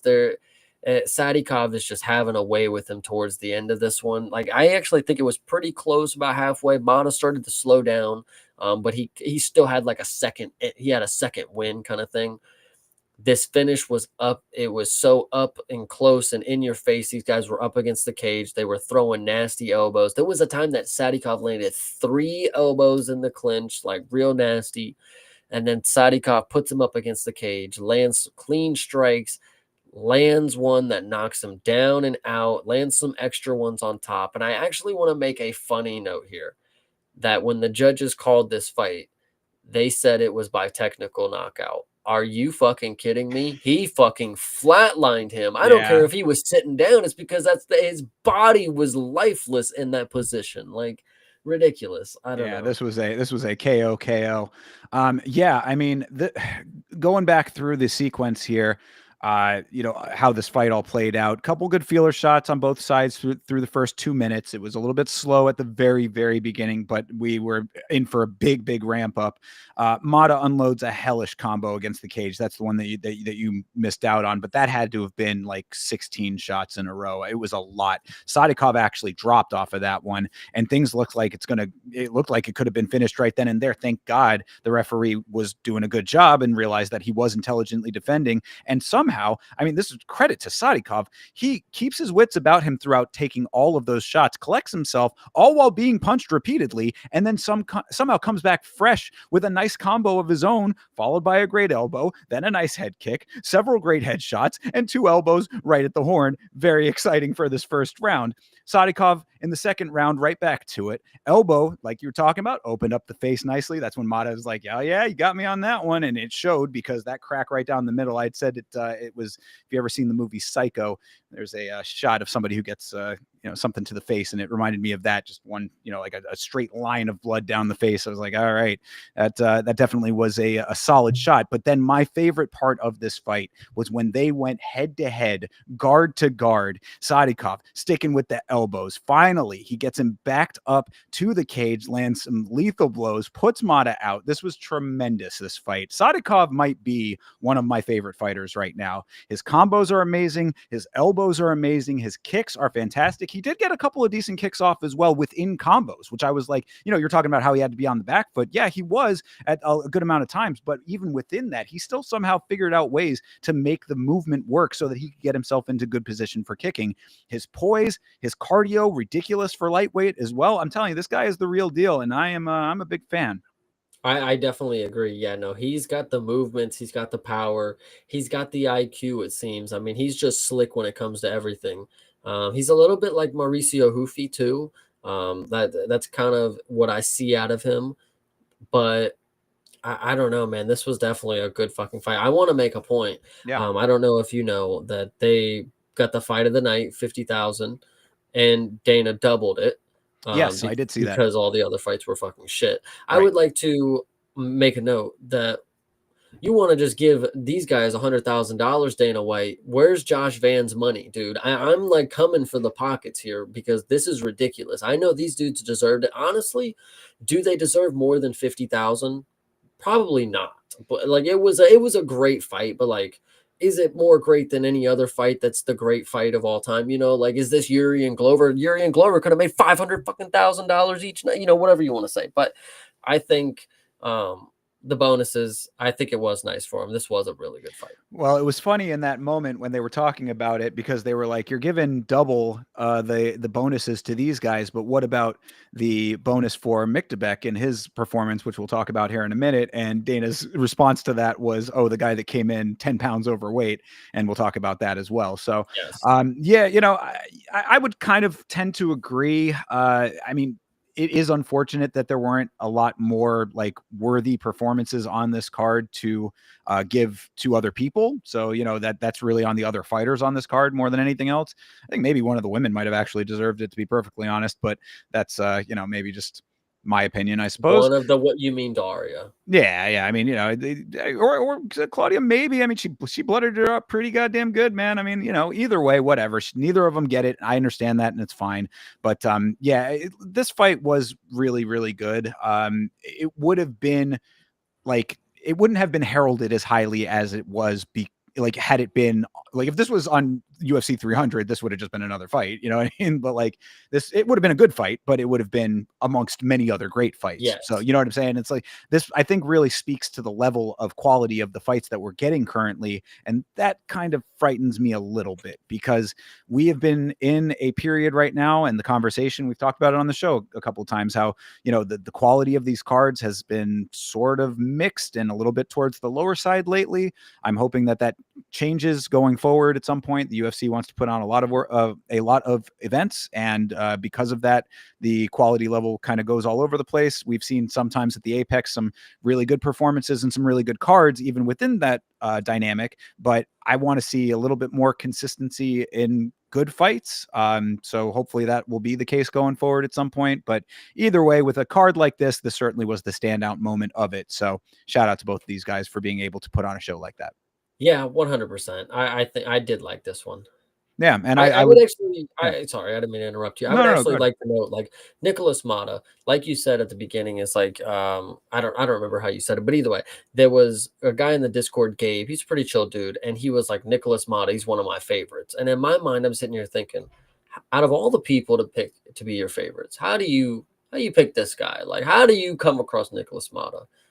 But after this performance, all right, okay, fair, all's fair. Yeah, no, and that you literally were going right where I was going because I was going to say, yeah, on Mata's side, I wanted to acknowledge that it was very impressive to see him in a fight like this, where a lesser fighter or somebody who was of the caliber that I think we were kind of describing him as, based on what we had seen previously from him, would have been just demolished and steamrolled. Like he actually went out there and made this a very competitive fight and a very even fight for a lot of it, at least through that first round. So I give him a lot of credit as well. He's definitely somebody that I will start respecting a little bit more going forward.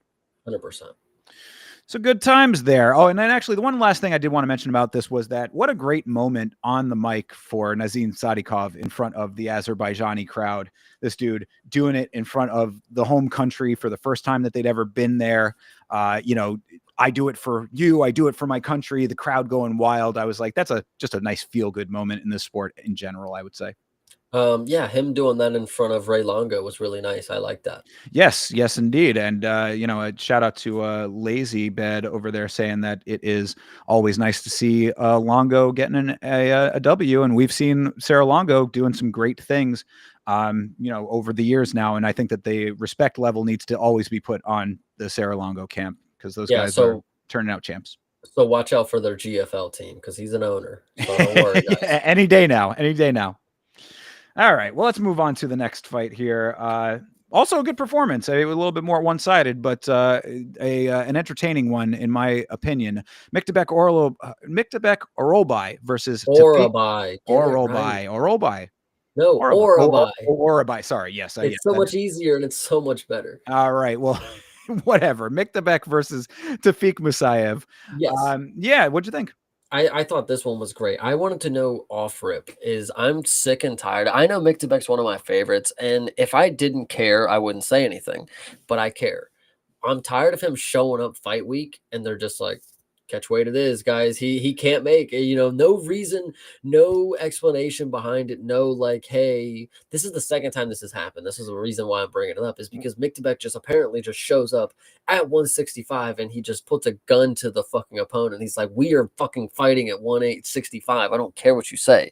I'm making the belt here. No, Like, well, I'm glad that you say that though, because I posted a tweet about this before the event started, and I'm not huge on Twitter, but occasionally if I got an opinion, I'll throw it out there. And what I said about this was that it's almost goes to the point I was just making about the quality level of these events, where it's like you have a mixed bag of the quality of the fights themselves, and you also need to keep these fights on the card in order to make the length of the broadcast that you have.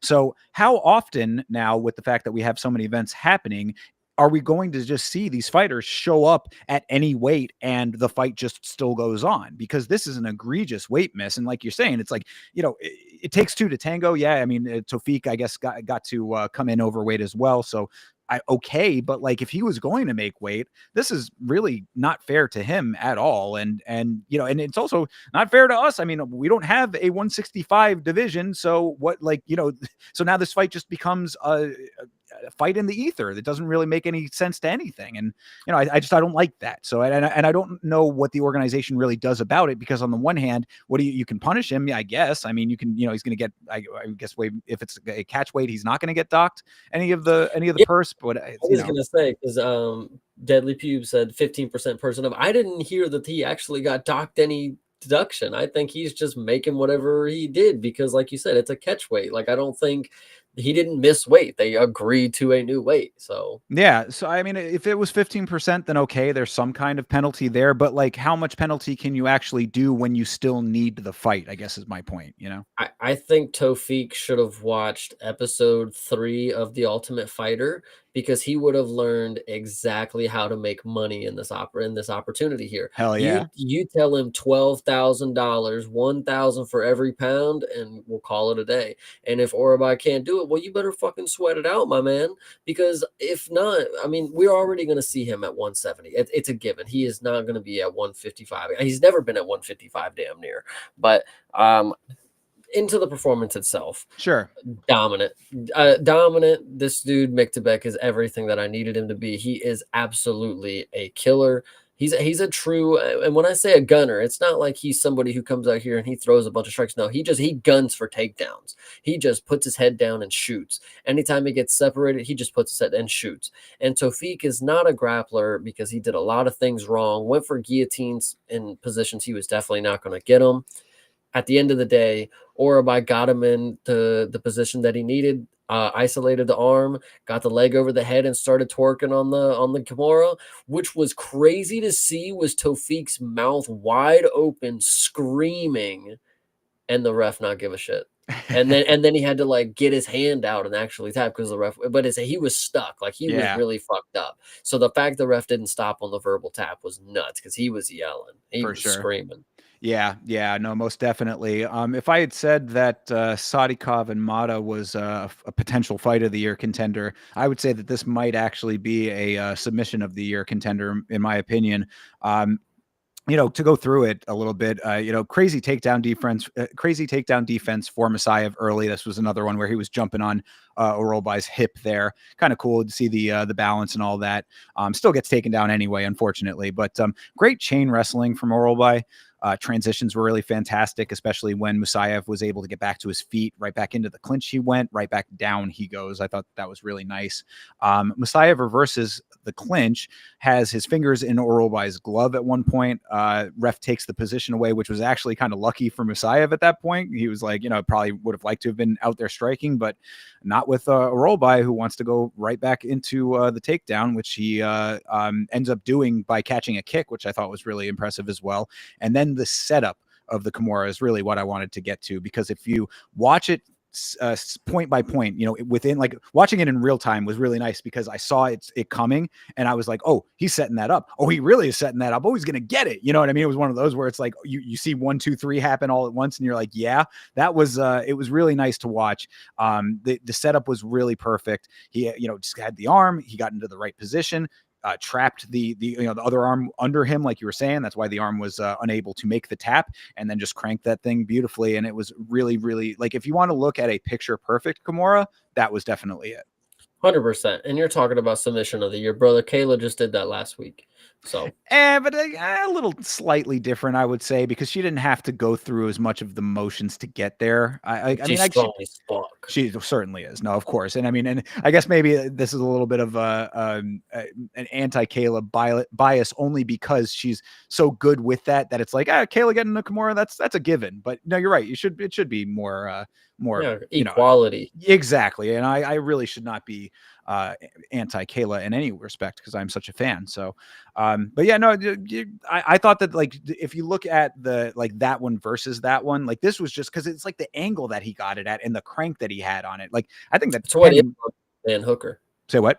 It's what Islam did to Dan Hooker. Yeah, that's true too. Yeah, that very similar. So, I just thought it was a really beautiful set of motions that Orolbai went through, even with all that extra weight on him, which was unfortunate. So, a little bit of a tainting of this, a little bit of a stain on this win for him. But either way, still a very nice submission and a very nice win. It's going to be interesting to see if Orabai has been trying to skate by at 55 because he knows at 70 he's not going to be able to get by. Now he's forced his hand into 170 basically, and he might not have as easy of a time grappling. We know his striking is not the best because Rebecca is able to just butcher him on the feet, but it's not the worst. It's definitely it's passable, especially for like a debut 170 matchup type deal. Like, we'll see what happens. But for now, 170, you go, man. You got to. Yeah, it's necessary, bro. I mean, just out of respect to the sport, I would say at this point, it's like, dude, you can't be doing this time and time again. Like, you really got to be a more professional fighter if you're going to be a professional fighter. So, The only other thing that I wanted to ask about, and I don't know, you're more keyed in sometimes to the ear on the ground with these kinds of things, but when Buff announced him as the winner, Orolbai, he had said Mictabek Orolbai Ulu. And I said, what is the Ulu? I thought that Buff was having a stroke for a second, but then I saw on the back of Mictabek's shirt, I guess his last name is Orolbai Ulu. And I didn't know if that was just a little extra on his name or why he had that or what that means. Maybe it's something in Kyrgyzstani or, I was, Okay. yeah, I was saying, no, none of this is translating. No, I I haven't have heard anything. no idea. I didn't catch that at all. That is pretty funny though. I Yeah, mean, because who knows? he didn't announce him that way at the start of the fight. I actually went back to the beginning. I was like, did he say that at the beginning? And he didn't, but he did when he announced him as the winner. So anyway, I don't know. Just maybe he's got a little extra little syllable there on the end of his last name, or 2 syllables. Or maybe he was having a stroke. Could have been as well. Could have been as well. The stroke translated to the back of Rollby's shirt. Yep. Anyway, all right, let's move on. Okay, moving on to the yeah. No, this wasn't the co-main. Excuse me. This was the fight before the co-main event. This is Curtis Blades and Rizvan Kuniev, a fight that had been long in the works. We had this fight scheduled and rescheduled and scheduled again. They really wanted this fight to happen. And before we get into the breakdown of it, I have to say that this fight should tell you everything you need to know about the current landscape of heavyweight, aside from John Jones / Tom Aspinall. Curtis Blades was ranked 5th in this fight. Going into this fight, I guess would still be ranked 5th or maybe 4th, depending on how they want to do the rankings after this win, quote unquote. But he barely eked out this victory, if he even won at all. And I think this says volumes when it comes to what heavyweight is made of now. I would just like to say I'm glad that I was right on the outcome. I don't care if it was scandalous. I don't care if it wasn't the right call. Kuniev, rightfully so, did not deserve to walk in and earn the 5th rank. And I think the UFC knows this, because for the greater good of the sport, you have Curtis Blades, who's a heavyweight who actually knows mixed martial arts. He'll shoot takedowns, he'll get takedowns, he'll strike. He does enough to be classified as an MMA fighter. As long as you go across the cage to Kuniev, he's just a fat guy that throws punches. That is not a good progression for the sport. For him to win and get, I don't care if he actually did. I'm glad that they didn't give it to him, because brother, this guy going forward is not it. He's gonna go lose to Hamdi next week. Like I don't see it. It's not him. I don't know. I don't know, man. I mean, I would have been okay with this because I think that they want to shake up heavyweight badly because they know how bad heavyweight is right now. I mean, we've been talking about the state of heavyweight since we started this show over a year ago. And it has been that bad for the entire time that we've been doing the show. We've now, thankfully, of course, have the top of the division finally figured out to an extent. But aside from that, everywhere down is just this. It's these kinds of interactions here. It's sometimes fighters with a skill set that is slightly better than average going up against other guys with the same in a different capacity, and a mixed bag of results thereafter. Because my note here starting this thing off was that Curtis Blades wrestled for a lot of round 1, right? But what did it accomplish? He was cage cuddling all the time. This was cage cuddling at its finest. Curtis might be a wrestler, but what good does it do? People talk about Curtis Blades and his acumen in this department, but the man does not have a submission on his record. What is the value of Curtis Blades as a wrestler? No takedown for Curtis in round 1, so they had to strike. Rizvan holding his own when it came to the striking. You're saying he's a fat guy who throws punches. That's heavyweight right now, and yes, that is a problem. God willing, Taliesin Teixeira can be the person that maybe shakes this thing up the way that I think he might be able to, and we'll see what happens with him Kennedy. and Derek Lewis. Kennedy and Chezuku as well. Yep, absolutely. That's another one. But guys like that are what we need more of. Rizvan doing okay with that. I think it would have been okay if he knocks Curtis off the pedestal at number 5 in this division. I just don't, because you give him 5th ranked, right? Then that means he's a shot away from the title, and we know what happens to him at the title. He gets destroyed. So I think it's rightfully so. We keep it with Curtis and we give him another lap around. If we got another prospect who actually knows how to do things that are mixed martial arts related, maybe we'll give him an opportunity. But I don't know. Kunaev is, I'm telling you guys, watching him hurt my fucking eyes. Like I'm watching the UFC, which is the pinnacle of heavyweight mixed martial arts, and I see a dude's belly bouncing around. Like, dude, they were even talking about how these guys were bulking to get to the max limit. Like I'm honestly sick of it, because if this is what you're going to do at the max limit and you're going to be a fat slob and not even be able to finish the fight with a decent amount of energy, you don't deserve to be the 5th ranked. Like Curtis Blades is at least a decent example. Like a decent example. But you say that Curtis at number 5 is to keep a guy who's not skilled enough to be in the echelon of the division out of that, right? That's the justification for that. But Curtis, he had the title shot, the interim title shot. You know, I mean, like Curtis is coming off of fighting the best of the best, and he can't get it done. So what's the difference? You laugh, maybe, but I will argue that it was a little bit of an early stoppage. Curtis Blades can run it back. We can get a trilogy, guys. Seriously. That, do you want that? Uh, Does sure. anybody want that? I would Is want that that something over that the people Kunaev. want? I would want that over Kunaev, dude. Seriously. This Well, guy. I don't know. I thought his striking looked pretty sharp, honestly. I mean, he fucked up Curtis's eye pretty bad. We're talking about eye damage. I actually want to bring up a great point, because Pubes is going over it right now. So Guru actually had a tweet, and I actually agree with him. After this fight happened, he said the judges got it right. Blades won the fight. You can't base the round 2 damage for the whole fight. Round 1 and 3 for Blades, and I think that is very, very accurate, because I had no problem with Blades winning. I thought he did everything that he was going to do. Yeah, he got fucked up a little bit, but like he was still winning the fight. And the striking numbers, a little scandalous, to be honest. I think Kunaev, I think they were pretty close. They were a lot closer than 50% more, 50 more strikes or whatever. But I don't know. I think Blades is fine staying at the top of heavyweight, because he gives us a good test for what a 5th ranked person should be. If you're going to go take 5, you better be able to wrestle. You better be able to. I know Kunaev did stuff the takedowns very, very well, but he's also just some fat blob. Like they were talking about, oh my God, look at the athleticism. Dog, are you fucking serious? Like, I don't know. But then I don't want to hear about people like Mario Bautista in the fight with Jose Aldo then. Because that's really what this was to me. I mean, this is a great example of that exact thing. I mean, this because you're saying round 1 and 3 were the rounds that Blades won. Round 1 didn't accomplish anything with the wrestling. Round 3, Kunaev still with, in my opinion, pretty decent striking, and Curtis not getting the takedown again. Curtis lost this fight to me, man. I mean, like based on those things, because if you're talking about, and like you said, the striking numbers are absolutely scandalous. There's no fucking way that he had double the strikes. No fucking way.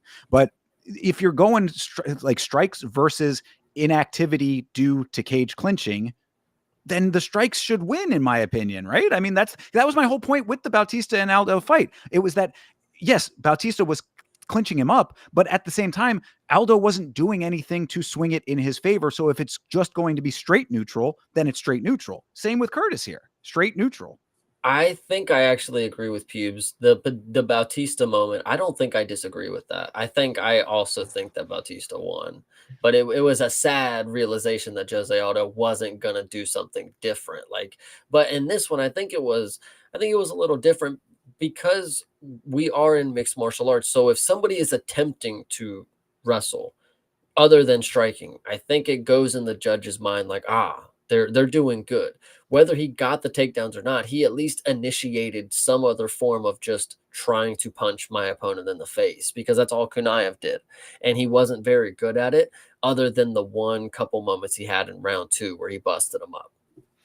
I mean, I guess maybe I'm giving him a little bit more credit on the striking in those other rounds than other people are. But yeah, we can, we can all see it how we want to see it, I suppose. But I just said, damage over control. It's like, okay, so you're going to give damage in 1 round over 2 rounds of control. But that's the thing, though, is I don't think that it was. I think that the 3rd round, I think he was still doing some decent striking there. After he had Curtis's eye all fucked up, I think he was still landing pretty okay. I mean, yeah, it slowed down, but I mean, they're heavyweights. Of course it's going to slow down. Yeah, I don't know. This one was a split decision was warranted, but I don't know. I think Blades winning is for the better because we have a better example of what we should have at the top of the division. I mean, fair if you want to look at it from that, 1,000-yard view of everything, then okay. But as far as the actual boots on the ground of the fight, I think that Kuniev did win. But what and I'll take it back to the 1,000-yard view as well. It's what I started this whole thing off with. This should tell you everything you need to know. The number 5 guy barely eked out a victory. I mean, a split decision win over a dude coming in off the Contender Series, like that in and of itself, I think is, you're talking about like the elites of the sport. I mean, like, if you're number 5 and this dude is just coming into the organization essentially off of the streets, this isn't even like a situation like Kaya Sakura coming in as a champion in another organization. This is a dude fresh off the earliest that you can be in this organization, coming in here and doing this type of a performance. Like, that does not speak greatly of the higher levels at this division to me. Yeah, So I hear you. This one was definitely interesting and scandalous in a lot of different ways. But other than that, I don't think I have anything more to say on it. Fair. The only other thing I thought was funny was that Curtis was talking about after the fight concluded, I wanted to finish this fight like he wasn't in jeopardy of getting finished himself at some points. But anyway, he also did say that he ruptured his MCL and he was limping out of the cage. So hopefully he's okay. I like Curtis. I want to make that clear as well. Also, is that like I'm a fan of Curtis Blades as a person. I think he's a really good guy. As a fellow, there you go, a fellow stutterer here. I think that Curtis is somebody that has overcome his stutter in a real way and is a good example of that. So. I like Curtis as a person. I think that, looking at his performance here and a number of his performances at this point, he has been roundly unimpressive. And that I think speaks to the quality of heavyweight. I would like to also note that sometimes DraftKings, like I said, they have a stats page with fun facts that'll let you bet based on that. And one of the fun facts was Curtis Blades has won his last 8 3-round fights in the UFC. So that was very key to me. And here we are, him winning again. So listen to the fun facts sometimes, guys. Yeah, for real. I need to key in on this DraftKings extra stats thing that you reference occasionally, because it does sound like they come up with some good ones. Dude, I'm telling you, sometimes the one that I reference, all the time is Michael Olajaychuk had finished the last 5 of his orthodox opponents in the first round, and that hit on Cedricus Dumas or some shit. I'm like, I couldn't believe it. Yeah. Couldn't believe it. All right, well, let's keep this train moving over here. Co-main event was Rafael Fiziev versus Ignacio Bahamondes. This was an okay fight, I would say. I mean, not the most exciting on the planet, but it was nice to see Fiziev come back and actually be able to get the job done as far as the trajectory that he's had. I think Fiziev has gotten a little bit of a bum hand with some of the circumstances of some of his other fights, and he's been fighting some legitimate killers as well. So it's like he's gotten some weirdness and some losses. So it was nice to see him get a win, even if it was over Bahamondes, who I think we both think is kind of a next up guy. So that was a little unfortunate. Yeah, I think the biggest thing about this one, there's not too much that I want to say about the performance other than Ignacio let me down. But I think the worst part about this is that I didn't believe in Fiziev, because I really do like Fiziev. I hope I said that, and I hope I reiterated enough that Fiziev is one of the cooler fighters. But being a dude on a 3-fight skid, it's hard for me to say that he's going to come out here and win. And I just wish I would have had more hope in him. If he was like genuinely, if he was one of my favorite fighters, I would have that type of hope. But, he's just like a really cool fighter. Like he's not in the upper echelon for me. So it sucks, but I'm very happy that he got the win, because that means we get to see him in more top competitions. And he's somebody that fights different than other people. And he's a little ball of energy. And I dig it, dude. I dig it a lot. Yeah, same. I think that he is a very high fight IQ fighter, and that I respect greatly. Round 1 of this thing was a bit of a feel out. So much stance switching on both sides in this fight throughout all of it. But the very even first round, nice close range striking for Fiziev in the second round. As I said, I think he's a very intelligent fighter because he uses distance in a very strategic fashion. And against a long, rangy fighter like Bahamundes, he almost used Ignacio's lankiness against him, since Bahamundes likes to pressure forward as opposed to using distance for striking. Like, he's a big, tall guy, but he likes to move forward. I mean, he's often advancing. And I think Fiziev was like, okay, well, if that's going to be the case, then I can get under a lot of his shots. I can get around a lot of his shots. So I really like the way that he utilizes, because he's one of those kind of bulldog frame dudes, shorter arms, kind of short, stockier build. And I think he utilized that to his advantage with some good cardio as well. So Ignacio, my big note for him was that I think that he really should have been spamming knees and low kicks at the range that he likes to keep, because it would have been a more effective strategy based on like the distance that they were both at.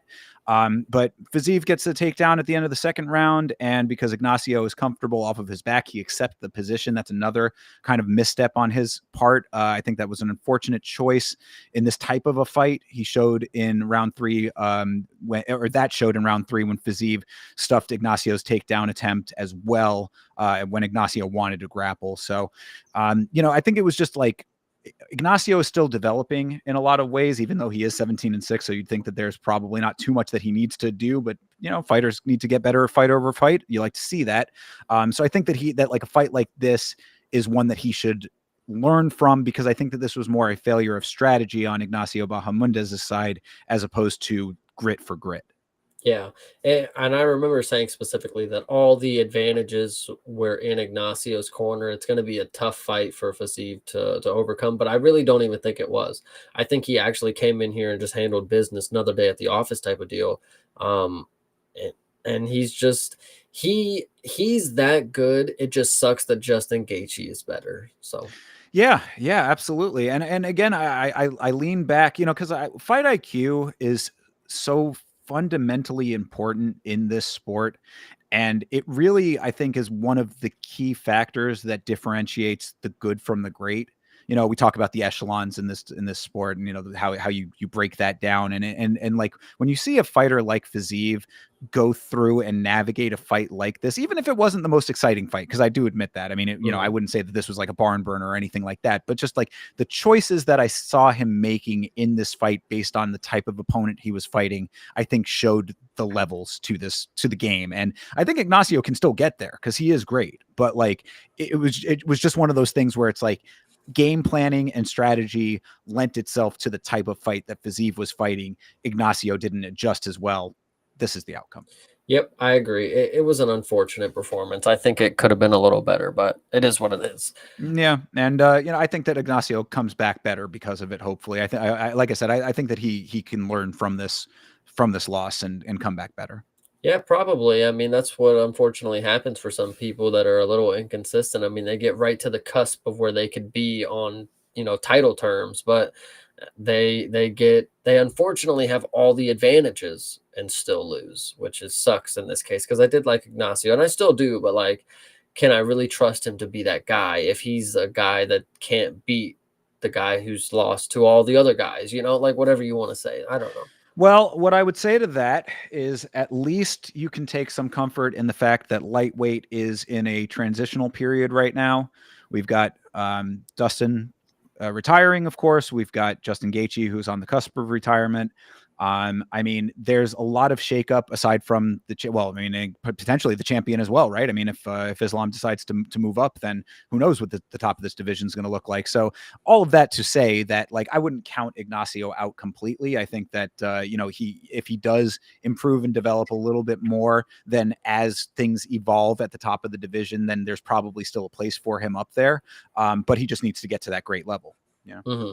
Yeah, I don't know. I don't think the tall, lanky frame is what we need for lightweight. I mean, Jalen Turner, Tom Nolan, these guys are probably not the title guys, especially right now. I mean, with a little more work, yeah, but I don't know. In this fight, I actually witnessed how different it is for somebody to punch down versus up. And so Ignacio just seemed like he was having a really hard time to punch down. And Fiziev is really fucking small and compact, so I don't know. It was an interesting performance. Yeah, well, I mean, if those are the notes that you take away, then I mean, keep them in the back of your mind for next time he comes up. But I want to still believe. Like I'll give him benefit of the doubt because of the, like I said, the fight IQ differential between them. I'll just chalk it up to Fiziev being a little bit stronger in that department for now. But if Ignacio starts to continue to have like questionable choices, then yeah, maybe the opinion changes. Yeah, 100%. All right. Well, let's move on to this main event. A lot of opinions on all sides here. Jamal Hill versus Khalil Rountree Jr. I had said at the beginning of this fight, pretty well early on in the first round, I called it very early that the leg kicks from Khalil's side were going to be the major deciding factor of this fight, and they certainly were, in my opinion. So, what did you think? They certainly were for the first round. Yeah, I agree with you. Not all the way through. I mean, he was throwing them for a lot of it. No, not all the way through. I mean, sure, he was peppering him in there, but what he did in the first round, he literally hobbled Jamal Hill and then let him walk around for the next 4 rounds. It was very hurtful to see. For somebody who I've seen, Khalil Rountree was somebody who I've seen go to war. Like, I've seen him come out with intensity to finish people and careers. Retired Anthony Smith for the time. This was a guy that I knew had the intensity to bring a firefight, and Jamal Hill is one of those dudes that I know will go get punched in the face. We didn't necessarily get that. But see, okay, and I kind of anticipated an assessment from you like this, and what I will say to this is the leg kicks were certainly inhibiting the movement of Jamal Hill, right? He was still able to throw kicks. He threw some low kicks. He threw a decent body kick at one point. A little bit later, he threw a high kick that did not land, but he was throwing that leg. So if he was able to still move around decently enough, people are saying, "Oh, Khalil was running. Khalil was running." I don't want to hear this fucking narrative that Khalil was running, because if anything, so I'll break it down. It's not running. He just chose to be boring. I mean, that's really all it came down to be. But go ahead. Continue. No, well, I would say that the first round was slow, but Khalil was always first. He was hitting that leg. He was, he had him off balance with it. Whatever you want to say with that, he was doing his work with the kicks. And this is a Muay Thai guy, so the kicks are going to be very important. Even with the slower pace, Khalil was always first. Jamal's lead leg was fucked by early round 2, heavy reactions, tender weight being placed on it. Jamal did nothing to cut off Khalil's circling, no forward offensive aggression to gain any respect. Why would Khalil not fight this exact fight if Hill wasn't going after it himself? So I really think that like, if you want to say that Khalil was fighting strategically or over strategically, it shouldn't be running at least, but you got to put the onus on Jamal Hill for losing this fight as opposed to Khalil not going after it harder. I really don't get how Jamal Hill could be at fault for him bringing the fight and Khalil not engaging as much as he could. Because he wasn't bringing it. He was the one advancing in the fight. You want to talk about people saying Khalil was running? Yeah, because he's on the back foot while Jamal Hill was walking forward, spamming punches, missing. Yeah, but he's at least trying to engage in something where Khalil, it's even crazy is because Khalil is one of these dudes that, again, we know can finish people. He knocked Jamal Hill down twice and chose not to finish him. At the end of the fight, Jamal goes up to him and they have a little conversation, which was a little interesting, a little hinky, weird thing. Yeah.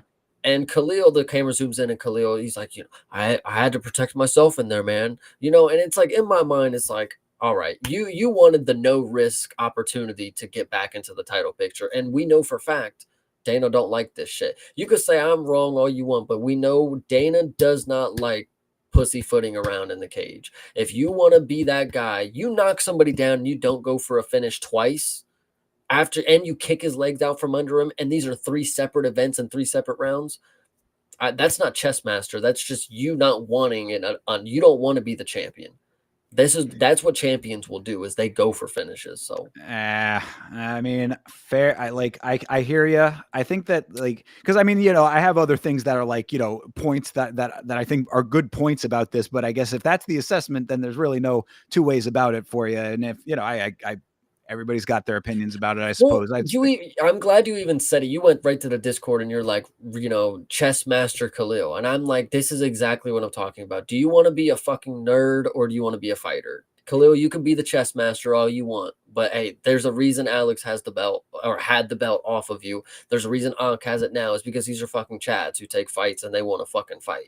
They're But not they were going to bringing fucking the put you fight to back. him though, and he fought. See, that's the thing. And, This is that's what the I'm saying. crazy part, is because why didn't he do that this time? He Why didn't didn't have he? to. Why would you not Because take he's the boring. layup? No, because he's boring now. That's all it is. No. Why not take the layup? See, that's the problem. These people who take fights and they don't want to have any risk, that's not how you get to the belt. That's just not how you're going to do it. If you want the belt, you have to take a fight that you possibly could lose. Do you think Charles thinks that Ilya is going to fucking knock his head off? Yeah, probably. But he took the fight because he knows there's a gold at the end of that. Like, I don't know. He if Jamal Hill had been able to go and actually get after it, then it could have been that fight. I'm telling you, Jamal is the one at fault here. In my opinion. I think you're so wrong, because Big Onk also makes a great point. Yuri did what Khalil couldn't in 3 rounds. Like, Khalil couldn't finish Hill in 5 rounds. Yuri did it in 2 actually, and he made him look pitiful. And you want to talk about Jamal Hill? He fought the exact same way. He's never fucking fought different. He never shot takedowns in either one of them. He brought his knee wraps out for Yuri and didn't shoot a damn takedown. He comes out with Khalil Rountree. People are thinking, oh, sub is live. Sub is live. No, he does the same thing. He walks forward with his shitty footwork and throws punches that whiff. How do you blame him for not engaging when the dude on the opposite end is doing the because nothing? He wasn't doing nothing. This is I hate this narrative. Round 3 disproves all of this because he was within striking distance, Khalil, the entire time. He's landing shots of his own. Hill couldn't find the rhythm or calculate the distance to catch him, and with chewed up legs, couldn't move well enough to do so either. Khalil drops Jamal in the 3rd round as well. Hard to do that while you're running. And the 4th round is the same thing. Jamal's corner told him to stand his ground in the 4th and make Khalil come to him. He did that. Khalil did it, and Jamal didn't throw his own fucking hands. So this, I'm telling, we're just seeing this whole thing differently. I'm going to break down a statistical fact for you, right? Khalil Rountree had 5 rounds. Remember this, 25 minutes. He threw 1 more strike than Curtis Blades did in 3 rounds. He threw the exact same amount of strikes as Sadikov did in 2 rounds. With these scandalous stat numbers that we know always lie. Hey, they can lie all they want, but all I'm telling you is that's what it comes out to be. Safe or not, Josh Van throws 250 strikes in 3 rounds of fighting. I don't care if he's a flyweight. Khalil had 25 minutes on a moving target that obviously had nothing to offer. If Khalil was so fucking godly and he could do whatever he wanted, why didn't he just finish? Why didn't he want to finish? If he wanted to protect himself, he kicked his legs out from under him. Do you think you think the ground and pound? You think he's got a okay, cool. Okay, you knock him on his ass. Oh, you think that he's still good? Okay, oh, you knock him on his ass again. You still think that there's risk there, and not maybe I should do this for the betterment of my career because I already got a title shot that I didn't fucking deserve. So do I think, because listen, I would have even argued with you. Khalil gets a finish right here with Jamal Hill. I'd say title shot is warranted here soon. After Alex, I would go for it. After Yuri, whatever you want to do, Khalil can be in that line. But after this performance, no fucking chance. No, he's got 1, 2 more, and he's got to get a finish in those, literally. All right. I mean, fair. I don't think there's really anything else I can say to convince anything otherwise. So I just, it's crazy is like you see this dude put on a performance of a lifetime when he gets an opportunity that he didn't fucking deserve. And now he comes in and he has to actually earn a fucking title shot, and he comes in and puts a slouch performance on. It was not a slouch performance. This is what's killing me, though. If Jamal Hill had come out early in this fight and been first, Khalil would have responded. Huh? You think he should have got a bonus? No, I don't think he should have gotten a bonus. But I think that but I'm saying that he didn't. Jamal, The impetus is not on the person to go out there and put their face in front of the other person to get struck. That's always my point with all of this. It is not Khalil Rountree's objective to say, "Here, let's go to the center. I'm gonna give you every opportunity to knock me out." He's fighting a strategic fight. If Jamal wants it, he can go after it. It's the same criticism of Sean Strickland and Paulo Costa. Sean saying, "Oh, I had to chase him down. I had to chase him down." Then fucking chase him down. Then I think you're making an incorrect assessment because Jamal Hill, he was walking into the fire. And yeah, you don't have to, put your face right where they're punching you, but you do have to actually engage with it. And yeah, good people, they don't get hit by the people that are in the range of striking with them, but they're in the range as well because they're going to trade back. If Khalil was on the super outside 2 steps away, he's never going to, he literally is going to have those opportunities once in a blue moon. And here we are, 102 strikes, and that's on paper. He probably threw less, in my opinion. This was a very 50-45, but this was nowhere near as boring as what people describe Marab's performances like. This was so bad, in my opinion, for somebody that I know is entertaining. It just wasn't. So all right. Well, I mean, I guess then we'll have to come to somewhere in the middle on that. I would like to believe, like I said, I think that if it takes 2 to tango. If Jamal had been first with his striking, then it could have been a lot more of an exciting fight. So I'll definitely give you that. how do you, in Jamal's defense, he's walking forward, throwing his hands. What more does he need to do? Check kicks. Okay, the kick stopped coming. Fucking well. At that point, you're already damaged. It's not, again, these are not Khalil's problems. It is not my fault that I damaged you. It's not my fault. It is Khalil's problem. At the end of the day, it is Khalil's problem because he's going to look at himself and wonder why I don't get to the places that I'm getting. And it's because you're not putting on the performances that the fans are needing to see from you. You go out here and finish Jamal Hill, boom. It's not like he came out here with the mindset, it seems, well, Yuri finished him, so I'm not going to get an opportunity either way. I'll just come out here and play it safe. And that's not what the fuck we want at the top of the divisions. Playing it safe is not going to get you anywhere. Not for me, at least. All right.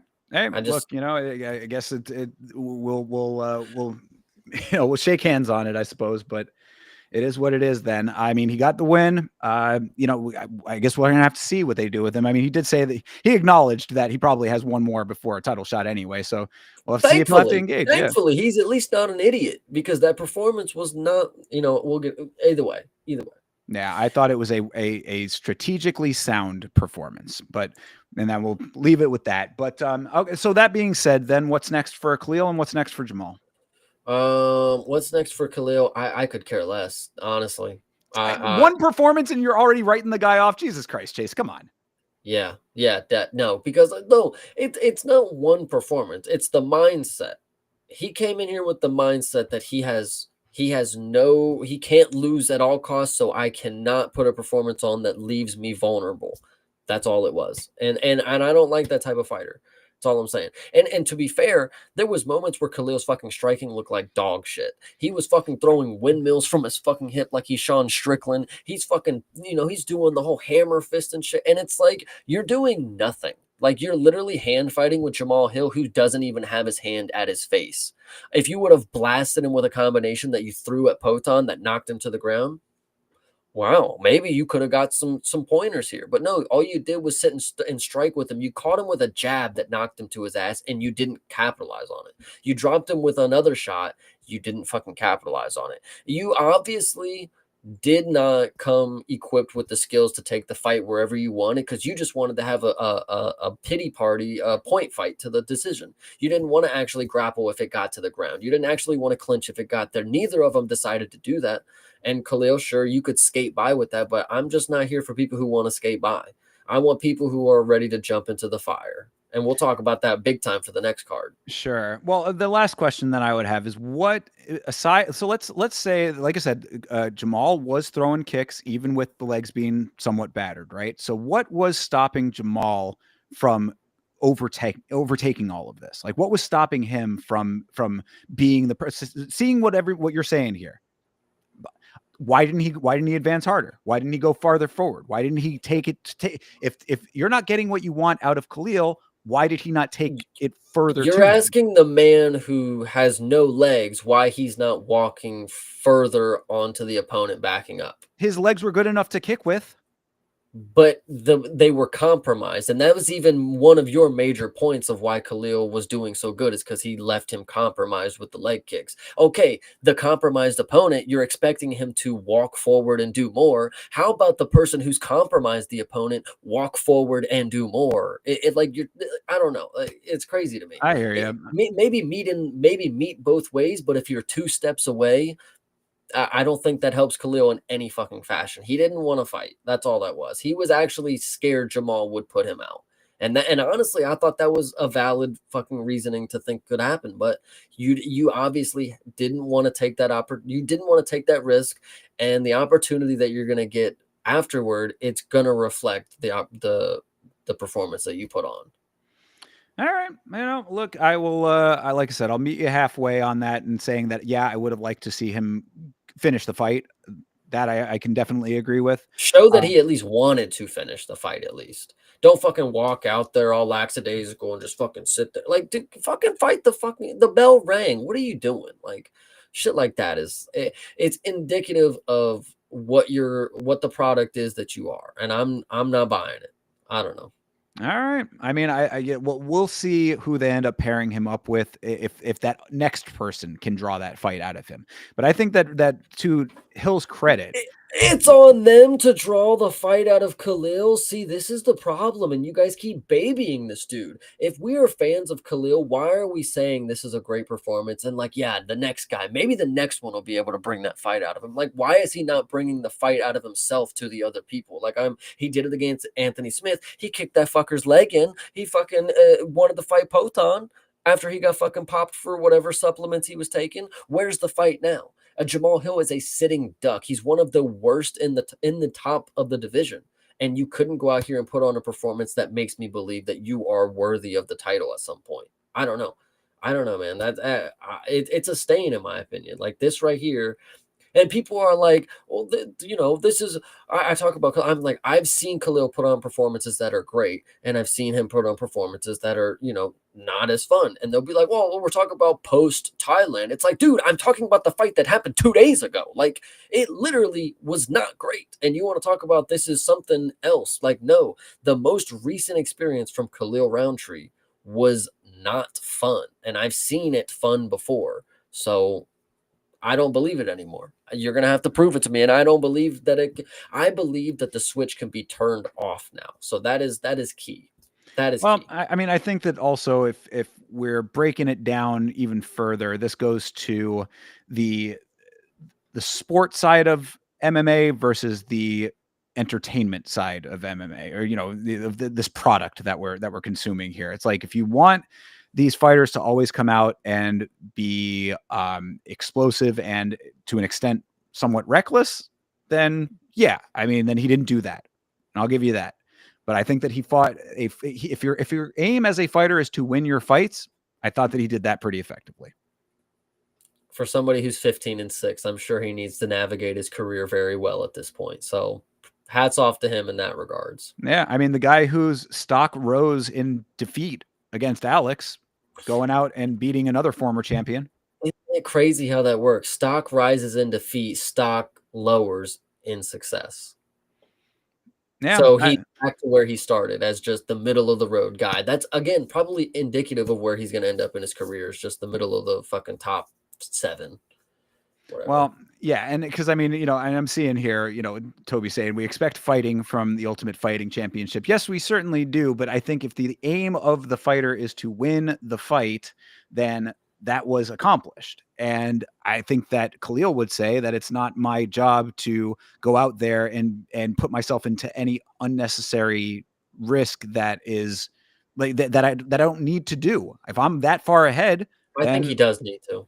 Yeah, I think it specifically comes down to him needing to actually engage to put on an entertaining performance. There's people who are counter strikers who stay on the outside and they're fun. Look at City Kickboxing. They made a whole fucking career out of it. Khalil Rountree's a Thai fighter and decided not to step in and do any clinching, no knees, no fucking elbow. Like, he did nothing that post Thailand Khalil was supposed to be was supposed to be. Like, he's literally just came out here and did a shitty fucking Khalil performance. It's like I was watching somebody imitate Khalil striking for. I was watching Jeff Neal for 3 rounds. All right. I mean, look, fair is fair. Then, if that's the feeling about it, then that's the feeling about it. I guess we'll Yeah, see it what ends up sucks happening. too. I'm not a Khalil hater. I am now for sure because people are blowing this performance out of the fucking water. But I don't know. I would like to see him because, like I said, I've seen him put on great performances. Where did they go? I don't know. What's next? I don't really care. He just better fucking finish because if he don't, I am the number one hater now. If you don't finish, so. All right, point taken. And I guess we'll leave it at that for the main event of this card. So all of that being said, that was UFC Fight Night, Hill versus Rountree Jr. After that very spirited discussion about the main event and all of our discussions about every other fight, what did you think of this card overall, Chase? It was a fucking mess. It was a mess. Oh my goodness. Like I don't know. It had so many ups and downs. The service was so shit. I was having such trouble getting the streaming to actually work. Um and yeah, we only had 2 finishes or some shit. So whatever. Yeah. This was certainly not one of the better ones. Now we're a couple weeks in a row with some lackluster cards. So this is a trend that I hope does not continue. But we're at the mercy of what the organization wants to do, and I think that that's also part of the problem. So I was glad that you brought up one championship and PFL at the start of this thing. People, diversity and variety when it comes to the free market is a great thing. Competition in the free market breeds greatness and pushes organizations and products to become better. So, you vote with your wallet, I suppose, but we're kind of held into a bit of a position here when it comes to this sport because the UFC is so dominant. You're just going to kind of have to deal with what you get from them. And this is yet another example of that. Before we close out and go into the next card, I Yeah. did forget one crucial thing from the PFL that I saw, which was hilarious. A mouthpiece got knocked out, right? And just like in the UFC, the ref did not see this one. So the fighter was then taken down by his mouthpiece, picked it up himself, put it back in while he was on the bottom position. It was pretty Chad. He was fishing around, like he's on the ground and he's like fishing around for it and then picks it up, puts it back in. Like it was Chad. Like the ref, he was like, fair game, fuck it. I don't care. Shit. So Yeah. All right. Well, there you go. And same referees often in yeah, the no, two it was definitely a organizations. known guy. I can't remember who it was, but it was one of the bald ones. Yeah. So, yeah, it's good to see that the skills translate to different organizations, huh? Yes, exactly. All right. Well, let's move on to this coming week. UFC 317, Topuria versus Oliveira. Ilia Topuria, Charles Oliveira in the main event. Chase, what are your thoughts on this one? I mean, golly, I don't know what to expect, especially because this is a new weight, a new home of a weight class for Ilya. He actually has performed at 55 one time against Jai Herbert. Will he still be the same threat? I don't know. Charles at plus 340. This is tough, guys. I don't know. I would love to think Ilya is going to continue his title or his reign, not title reign, but he might get a new title and then continue that one. But Ilya's scary, and he really is the boogeyman. I will not doubt this guy. He can do a lot of different shit. Yeah, as I've said about Ilya, leading up to this point, until he shows me any reason not to believe the bill of goods that he is selling, I will continue to believe it. So, Charles is one of those guys that I feel at this point, and I am a fan. Don't get me wrong here, but Charles is a guy that I feel like they throw out often as like the dude who get a win over him and it propels you kind of thing. Like he's a stepping stone at this point to a lot of other fighters, and it's unfortunate because he is good, but I just don't think that he is as good as Ilya. I'm not trying to harp, but I want to ask because I think it'll be good for the chat. So if Ilya came out here and played the safe route and pointed his way to a 5-round decision against Charles Oliveira, you wouldn't be a little upset? No, honestly not. I'd be all right with it. I mean, like if he fought the same way and was landing shot, because I'm saying it's different. Like I'll give you more of a leg to stand on with Zalal and Calvin Kattar, because that was like there were like legitimate times where Zalal was on the other side of the cage. I thought Khalil got his shots, moved out of the way of danger. Got his shots, moved out of the way of danger. He landed a good amount. He was landing good leg kicks. He got a couple good oblique kicks in there as well. The leg kicks obviously did the damage that they needed to do, so he got that early in the fight. Like I thought that it was a strategically sound fight, and if Ilya does the exact same thing, I'd be okay But with it. okay, but then you would be saying Charles is at fault. Because you know how Charles is. He's gonna walk forward and he's game. But you would be blaming him for not engaging enough if Ilya was dancing on the outside for 3 rounds, like Pubes has just mentioned against Josh Emmett was a very an option to throw out there for Ilya's fucking decision performances. So if he does that again and he dances around and Charles Oliveira is walking around chasing him, you're gonna sit here and tell me next week Charles Oliveira should have wanted it more. He should have tried to engage more.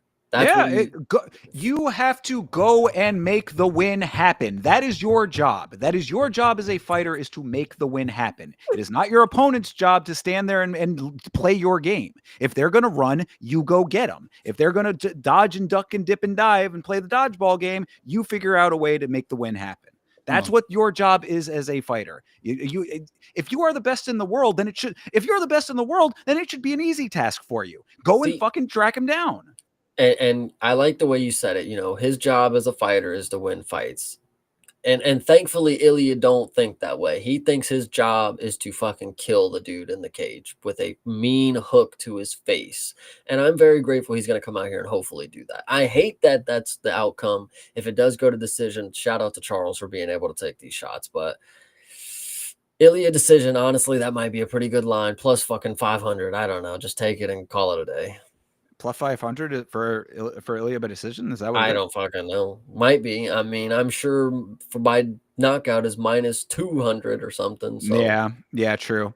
Yeah, I mean, I guess we're just gonna have to see. I mean, Ilya's takedown defense has been really good throughout his run. This is gonna probably be the biggest test of that. Something tells me that if I think that way because of how wrong I am about predictions often, then Charles is going to try to stand and strike with him, and that might end up being a really bad idea. I would suspect that Charles has to respect the power of Ilia Topuria coming into this thing and recognize that, and probably would want to stay away from it.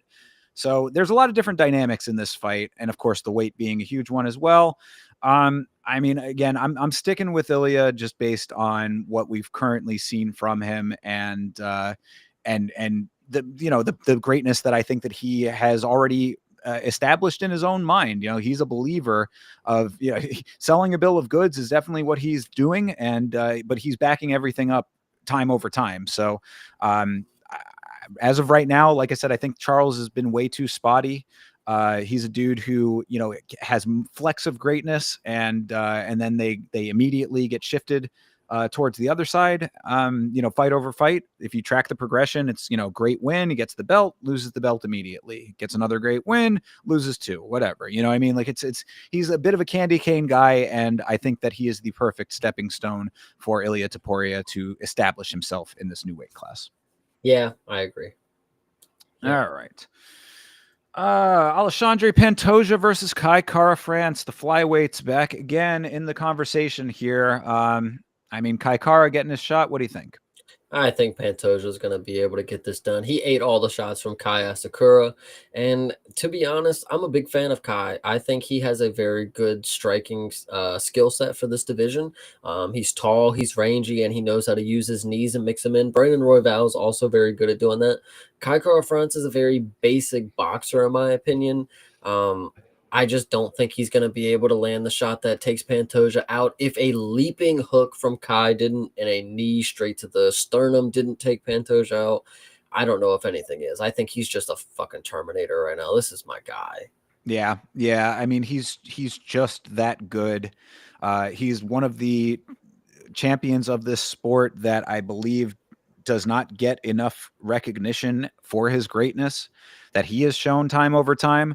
All of the wins that he has, I mean, there are some that are more exciting than others for sure. I mean, I think that that's one of his major detriments is that, he is another fighter that, will often meet halfway certain points where it's like, if his opponent's not making the fight crazy, then he's going to, be very wrestle fucky, definitely go down there and grind it out in a way that's not as dangerous to him. So, I mean, if you want to have that as a criticism, then perhaps, but the dominance is undeniable. And Kai Kara is a dude that we've seen have problems in the past. So, is there some great leveling up to his game that has happened over the course of a couple of fights? It certainly doesn't seem that way based on a win over Steve Erceg or a knockout of Steve Erceg. We've talked about Steve a bunch of times on this show and, his whole circumstances as to how he got to where he was. So I'm not seeing anything new or different in this fight that Alexandre Pantoja hasn't seen a million times. 100%. I agree. This is just another walk in the park. It's just a fill-in for for the next fight that we got, and we're gonna see the next title contender here. Kai Kara Francis just keeping the seat warm. Yeah. Well, so their next one up is Brendan Royval versus Josh Van. Of course, we know how you feel about him, but can he overcome the well-roundedness of Brendan Royval? I want you to make note of this because I think this is something that you make note of all the time with retired fighters of 1 foot in and 1 foot out. Brandon Royval has come out and said that he's going to move to 135. He says the money fights are there.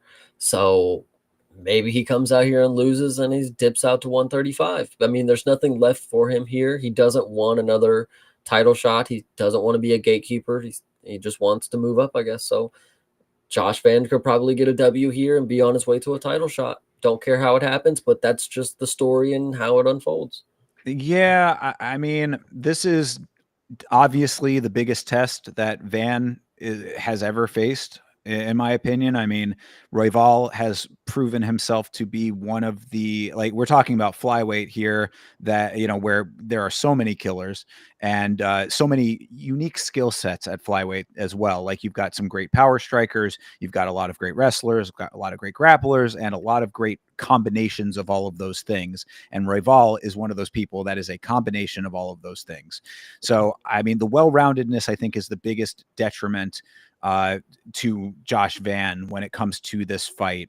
Now, I mean, if the mentality is not necessarily there, then perhaps, but I think that he makes a bigger statement moving up if he comes into the new weight class with a big win on his record. I mean, Van, as much as we love him on this show, maybe not necessarily the biggest name as far as name value recognition goes just yet. Don't get me wrong. I think that he certainly will be.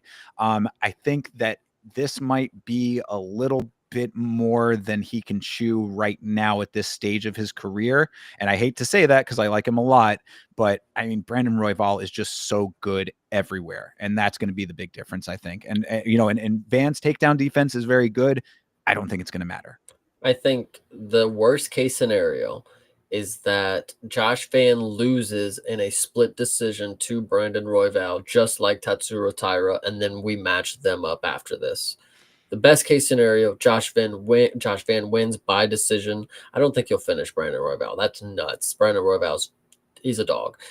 Josh Van wins by decision, and then he's next in line for the belt. I think that is the best case. Worst case is honestly not that bad of a scenario. Even if he gets smoked, it's a short notice against the number one contender. People can make excuses that will give him another person that's high enough rank that matters, kind of deal. So you're thinking then, and has he confirmed then that if he wins this fight, he's still moving up no matter what?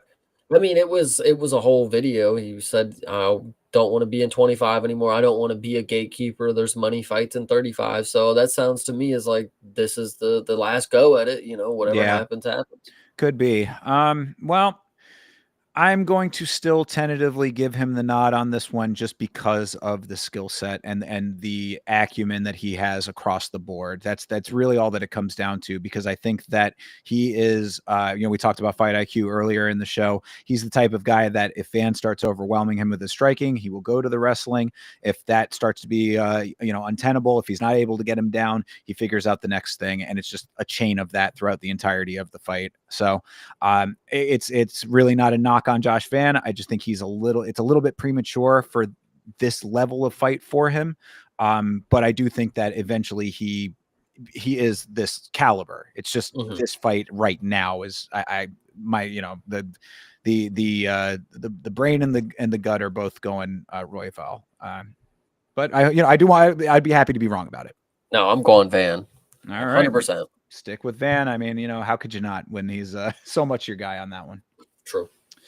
All right. Beneil Dariush versus Renato Moicano. I mean, Dariush, I think people were kind of surprised that he's even still fighting. Yeah, I think Renato gets this one done like he always was supposed to. He wanted the easy fight. He called this one out. Come out here and get this dub. Keep your name in the picture. Yeah, I mean, for this to be as close as it is a little bit crazy to me. But I mean, Dariush is dangerous on the ground, and I would think that he's going to be looking for the takedown pretty early. So Renato has a good chance here to use his striking, and if he can do that effectively, then this should be pretty easy for him. I want to say Renato by finish. I'm going to say. All right. I mean, not taken by decision, but he ends up in fights that are like kill or be killed sometimes. So the only reason I'd be concerned about a finish either way is because Dariush might end up making it a very clinch heavy, wrestle heavy affair. We'll see. I'm going to lean more towards Renato just smokes him and grapple fucks him and gets an RNC or something. True. Even though his grappling is supposed to be very, very good, Dariush, I just don't believe it. I'm just not believing it no more. Yeah. And I mean, again, I think that, a lot of people are surprised that he's even still fighting, period. I mean, granted, he was supposed to be on the card where Renato ended up fighting Makhachev. So it's not like he was out of the equation altogether, but he's just, I think that the sport has kind of moved on from him. So if he wants to be in any kind of conversation, he needs to win this in an emphatic fashion. And if not, then, maybe it's time for something else. I think we see something similar to Gunnar Nelson with this. Like he comes back after a long amount of time and he's some grappler with some credentials that were great at a time, but the sport has aged past that. Right. So yeah, I could see that too. All right. Well, moving on. Peyton Talbot versus Felipe Lima.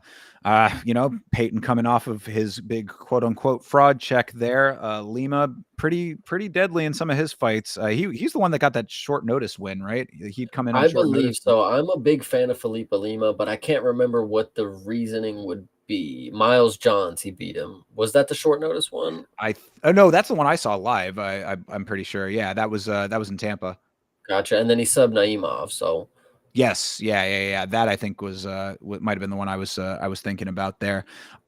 We've talked about Peyton Talbot not having that killer instinct. We talked about that a little earlier in the show, and Talbot is one that technicality is there, but the actual like drive to be dominant is not necessarily there for him. At least it hasn't been. Lima is a dude who's going to go out there and bring the fight to him in a real way. So I would think that Felipe Lima is probably going to overwhelm him pretty heavily. I do like the Lima pick. When this fight got put together, I said I think I'm going Lima, but we'll see. We'll see what happens. There a part of you that's thinking that Peyton can pull it off? Dog money on Talbot is looking really nice. Yeah. Yeah. I mean, it is only the one loss, and it is to Hani Barcelos, who I think had been counted out unnecessarily by a lot of people. So I just think the grit is different. I think there are levels to the grit, and he just, I just think the Lima's got it, and Peyton doesn't necessarily have it. If it's not going to be the type of fight that he wants, then it's going to be a lot harder for him to get over. Right. No, I hear you. So, all right. Moving on down to the prelims, Jack Hermanson versus Gregory Rodriguez, the RoboCop. I like this fight. Nice to see Jack coming back. RoboCop desperately in need of a win at this point. Yeah, Jack coming back is pretty good. He was able to dismantle Joe Pyfer in his random, win back or his random fight back, that time. And then he takes a year off and he'll probably come out here and stall another prospect, quote unquote. This dude's fucking old, but Gregory Rodriguez, maybe not the best pick. Is Jack Hermanson the caliber that Jared Cannonier is? Maybe not, but it's a decent one. It's a decent one. I think that there is potential for this fight to go similar to the to the Cannonier fight. Mhm. And the reason I say that is because I think that Jack has a much better gas tank than Gregory Rodriguez does. I think RoboCop punches himself out a little too early. 3 rounds though. Yeah, but I mean, even still, if he's going gunning in, early, like if he's because that's the Cannoneer fight, yeah, it was a 5 rounder for sure, That got but to 4 though, you gotta think about. yeah, but I mean, but he had already been zapped by 2.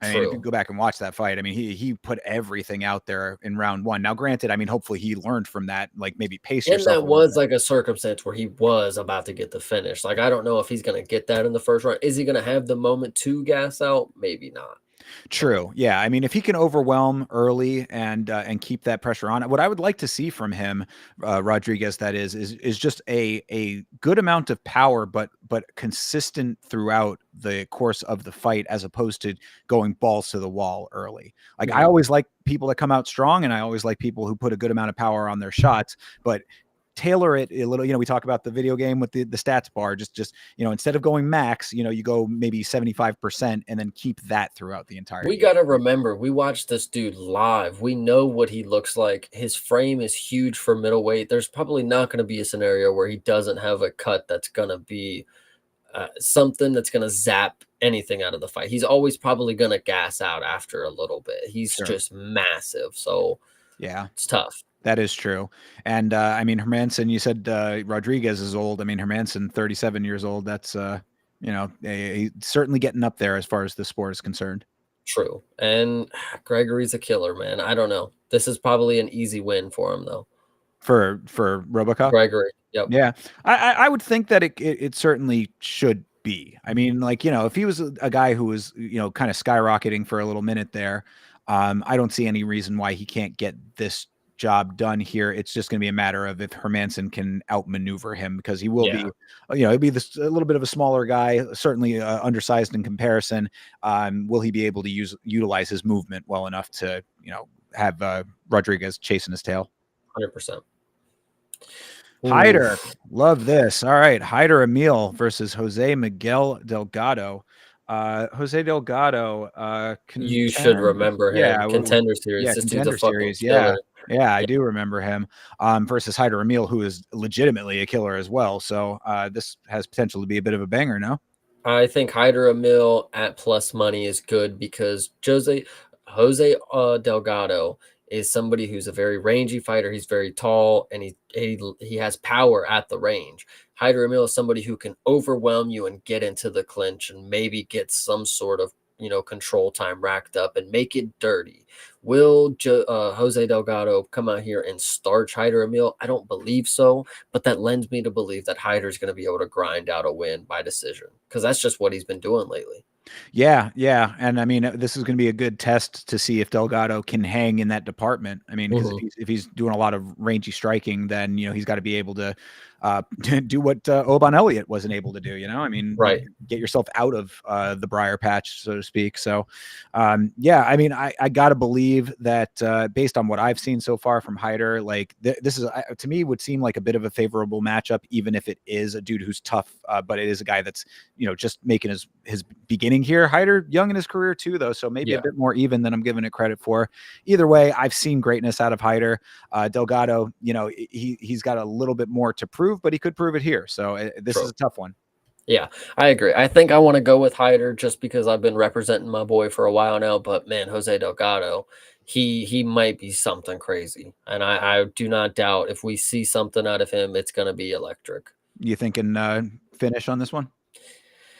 Not from Hyder. I think Hyder is going to come out here and decision him. I think Jose Delgado, it's possible he gets overwhelmed, gets taken down, and then doesn't have the energy and the spunk that he started with to be able to come out here and just lightning finish. But I could be wrong. I thought this was actually a lot bigger of a disadvantage here. I thought it was like 5'7" to 5'11", but 5'9" to 5'11". Okay, Hyder Mill might have a better chance here than I thought. I didn't realize that Hyder was 35.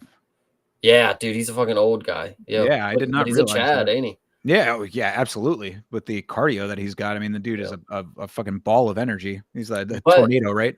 if he gets fucking finished, I mean, a 35-year-old, He's never been. Well, he's 11-0. He's never been finished. So would we be surprised if a 35-year-old gets chin checked? I don't think we should be.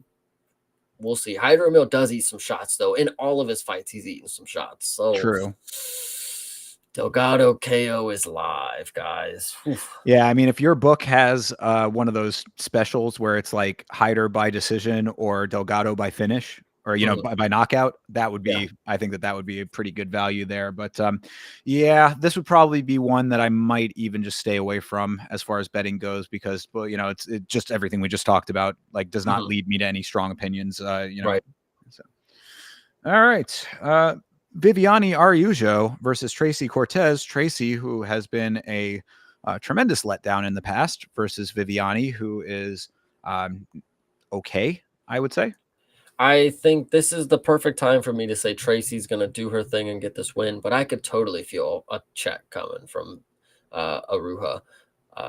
I don't think I want to put money on this one because Tracy, she did only lose to Rose, but Rose is not fucking good, guys. So I don't know. Tracy's, we'll see. I don't know if I want to put money on this one, but I definitely won't put money against her, but I am skeptical that she'll get this one done. Over 1.5. There you go. Come on.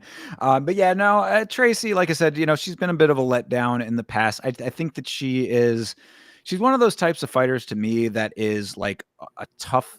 She's one tough chick, but like doesn't have all of the pieces to be a great fighter. You know what I mean? Like, she's got the will to be a good fighter, but the technicality and the skill just doesn't match up to that. So I could certainly see this going Araújo's way. Yeah, I would probably, I'll tentatively say I'm going with Araújo on this one. But that's just based on like fight over fight. But again, we got a lot of fighters that are later in the years compared to other ones. She's 38 years old. With women, it doesn't matter as much as I've said in the past, but yeah, I don't know. I'm still riding with Viviane on this one. Again, it's just because Tracy has never really impressed me, to be perfectly honest. Yeah, I hear you.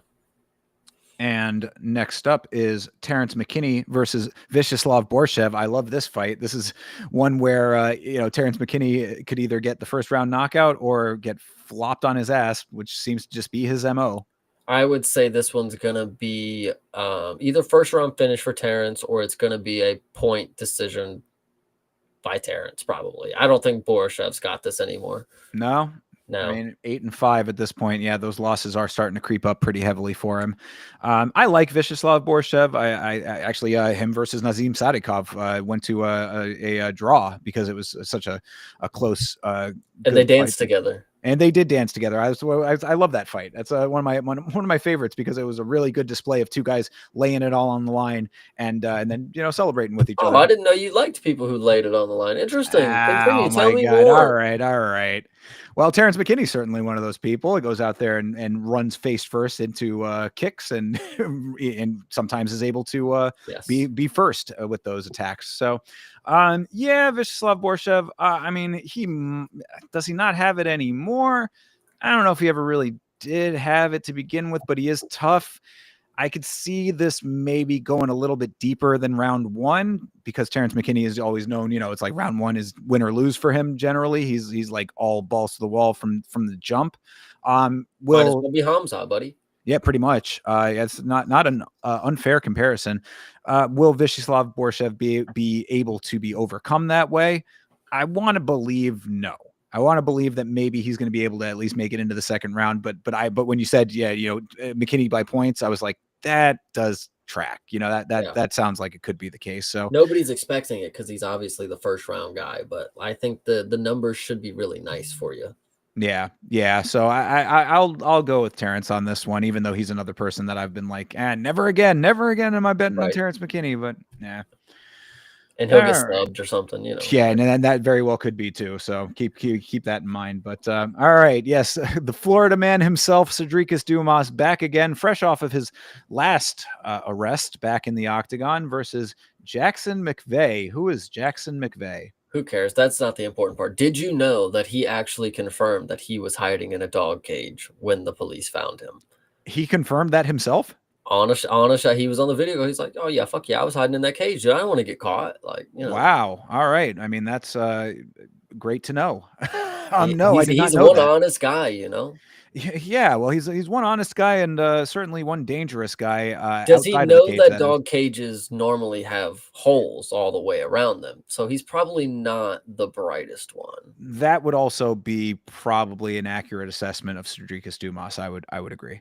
Mhm, mhm. Okay, either way, That yeah, being said, so for me, it's a feeder fight. I mean, they obviously gotta get our boy back on the win column, or they're feeding him to an upcoming prospect who's about to just murder him, and they're gonna send him back to house arrest or whatever. yeah, for real. This is he has a special exemption from the leg monitor for this fight, I'm sure. So, um, yeah, I mean, sure, give Cedricus the win on this one, unless this Jackson McVeigh guy comes out here and completely starches him, which wouldn't be that bad of a thing to me because Cedricus is somebody who I cannot root for anymore based on his outside of the cage activities. He's a little bit too much of an actual thug outside of the cage, and then inside of the cage, he's not really much of a thug at times. Like his last Yeah, fight was atrocious. So yeah, all of those things together combine into my assessment as not being a fan anymore. 100%. Jonathan Janice versus Alvin Hines, yet another person who has no picture on ESPN and a name that I do not recognize. They found him down the street doing drywall. This is Denis' way to get back into the win column. Easy does it. Brother, how the hell this guy goes from fighting Marcin Tybura and taking a very heavy beating to fighting, an unnamed individual that they exactly found that way that you mentioned. So, yeah, again, this should be pretty much a slam dunk. I would think. Was the odds? They didn't have the odds up for the Streakus fight. Yeah, I was curious what the odds were on that one, but I would think he's a heavy favorite as well. Janine is a minus 300 on this one. I think that's probably a pretty slam dunk. Unless this guy is some unknown killer, but we have not seen much of that, so I wouldn't suspect it. No, yeah, he's definitely not. True. All right, and to start everything off, Nico Price versus Jacoby Smith. Jacoby Smith coming on off of the Contender Series, yes? Yes, he was the one who injured his opponent by jumping on his leg. Great. What a great way to start off the career in the organization. A good platform to enter the organization versus Nico Price, who you can finish him, but if you cannot hang wrestling wise, he will take you down and tie you up into a pretzel. And not in the greatest way necessarily, but he certainly will want to try to. So can Jacoby Smith overcome that? Yeah, plus 800 points. Take Nico by decision somehow, some way if he controls him the entire fight. This would be awesome. But I mean, Nico at a plus 800. Yeah, Jesus Christ, that would be pretty insane. Yeah, I mean, Jacoby Smith, younger, You obviously. can't put money on the dude. You just have to go for Nico Price and just hope for the best. Yeah, yeah. I mean, there's submission potential there. I mean, for such a crazy differential, do a straight bet on Nico Price. You can do worse. Yeah. And then, no. So yeah, I mean, you think Jacoby's taking that? Probably, dude. Minus 2,000. Who fucking knows? Yeah, I mean, really. it's not like I can do anything with that. Yeah, most definitely. So yeah, Nico Price probably, like I said, straight single bet. I think you could do worse. I mean, Nico's definitely a dude who should be at least on the tail end of his career, but he's I think one of those guys that's going to continue fighting until there's no more leeway to be given to him. So good on him for that. See if he can pull off the sub. GFL will be calling. Don't worry.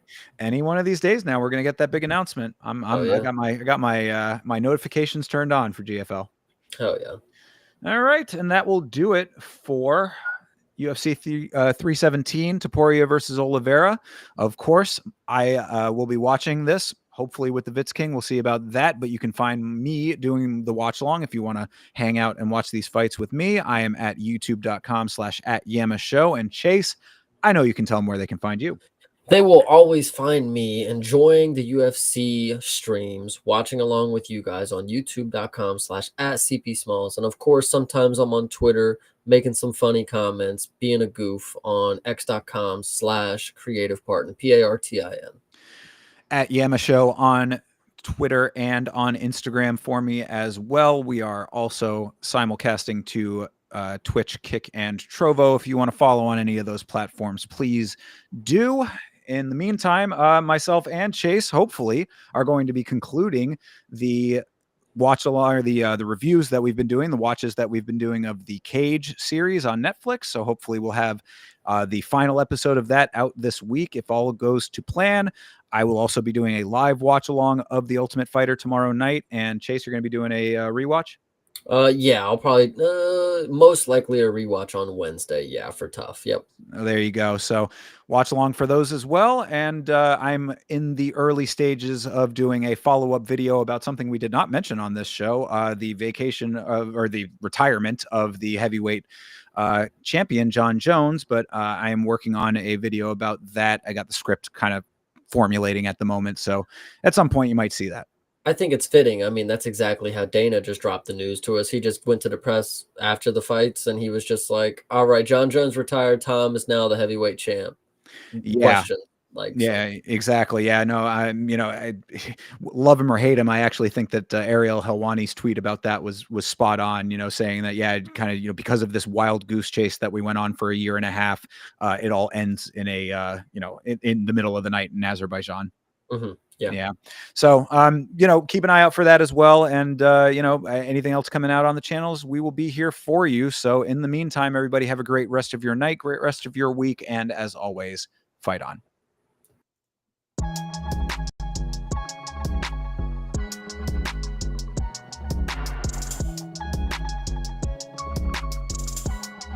It's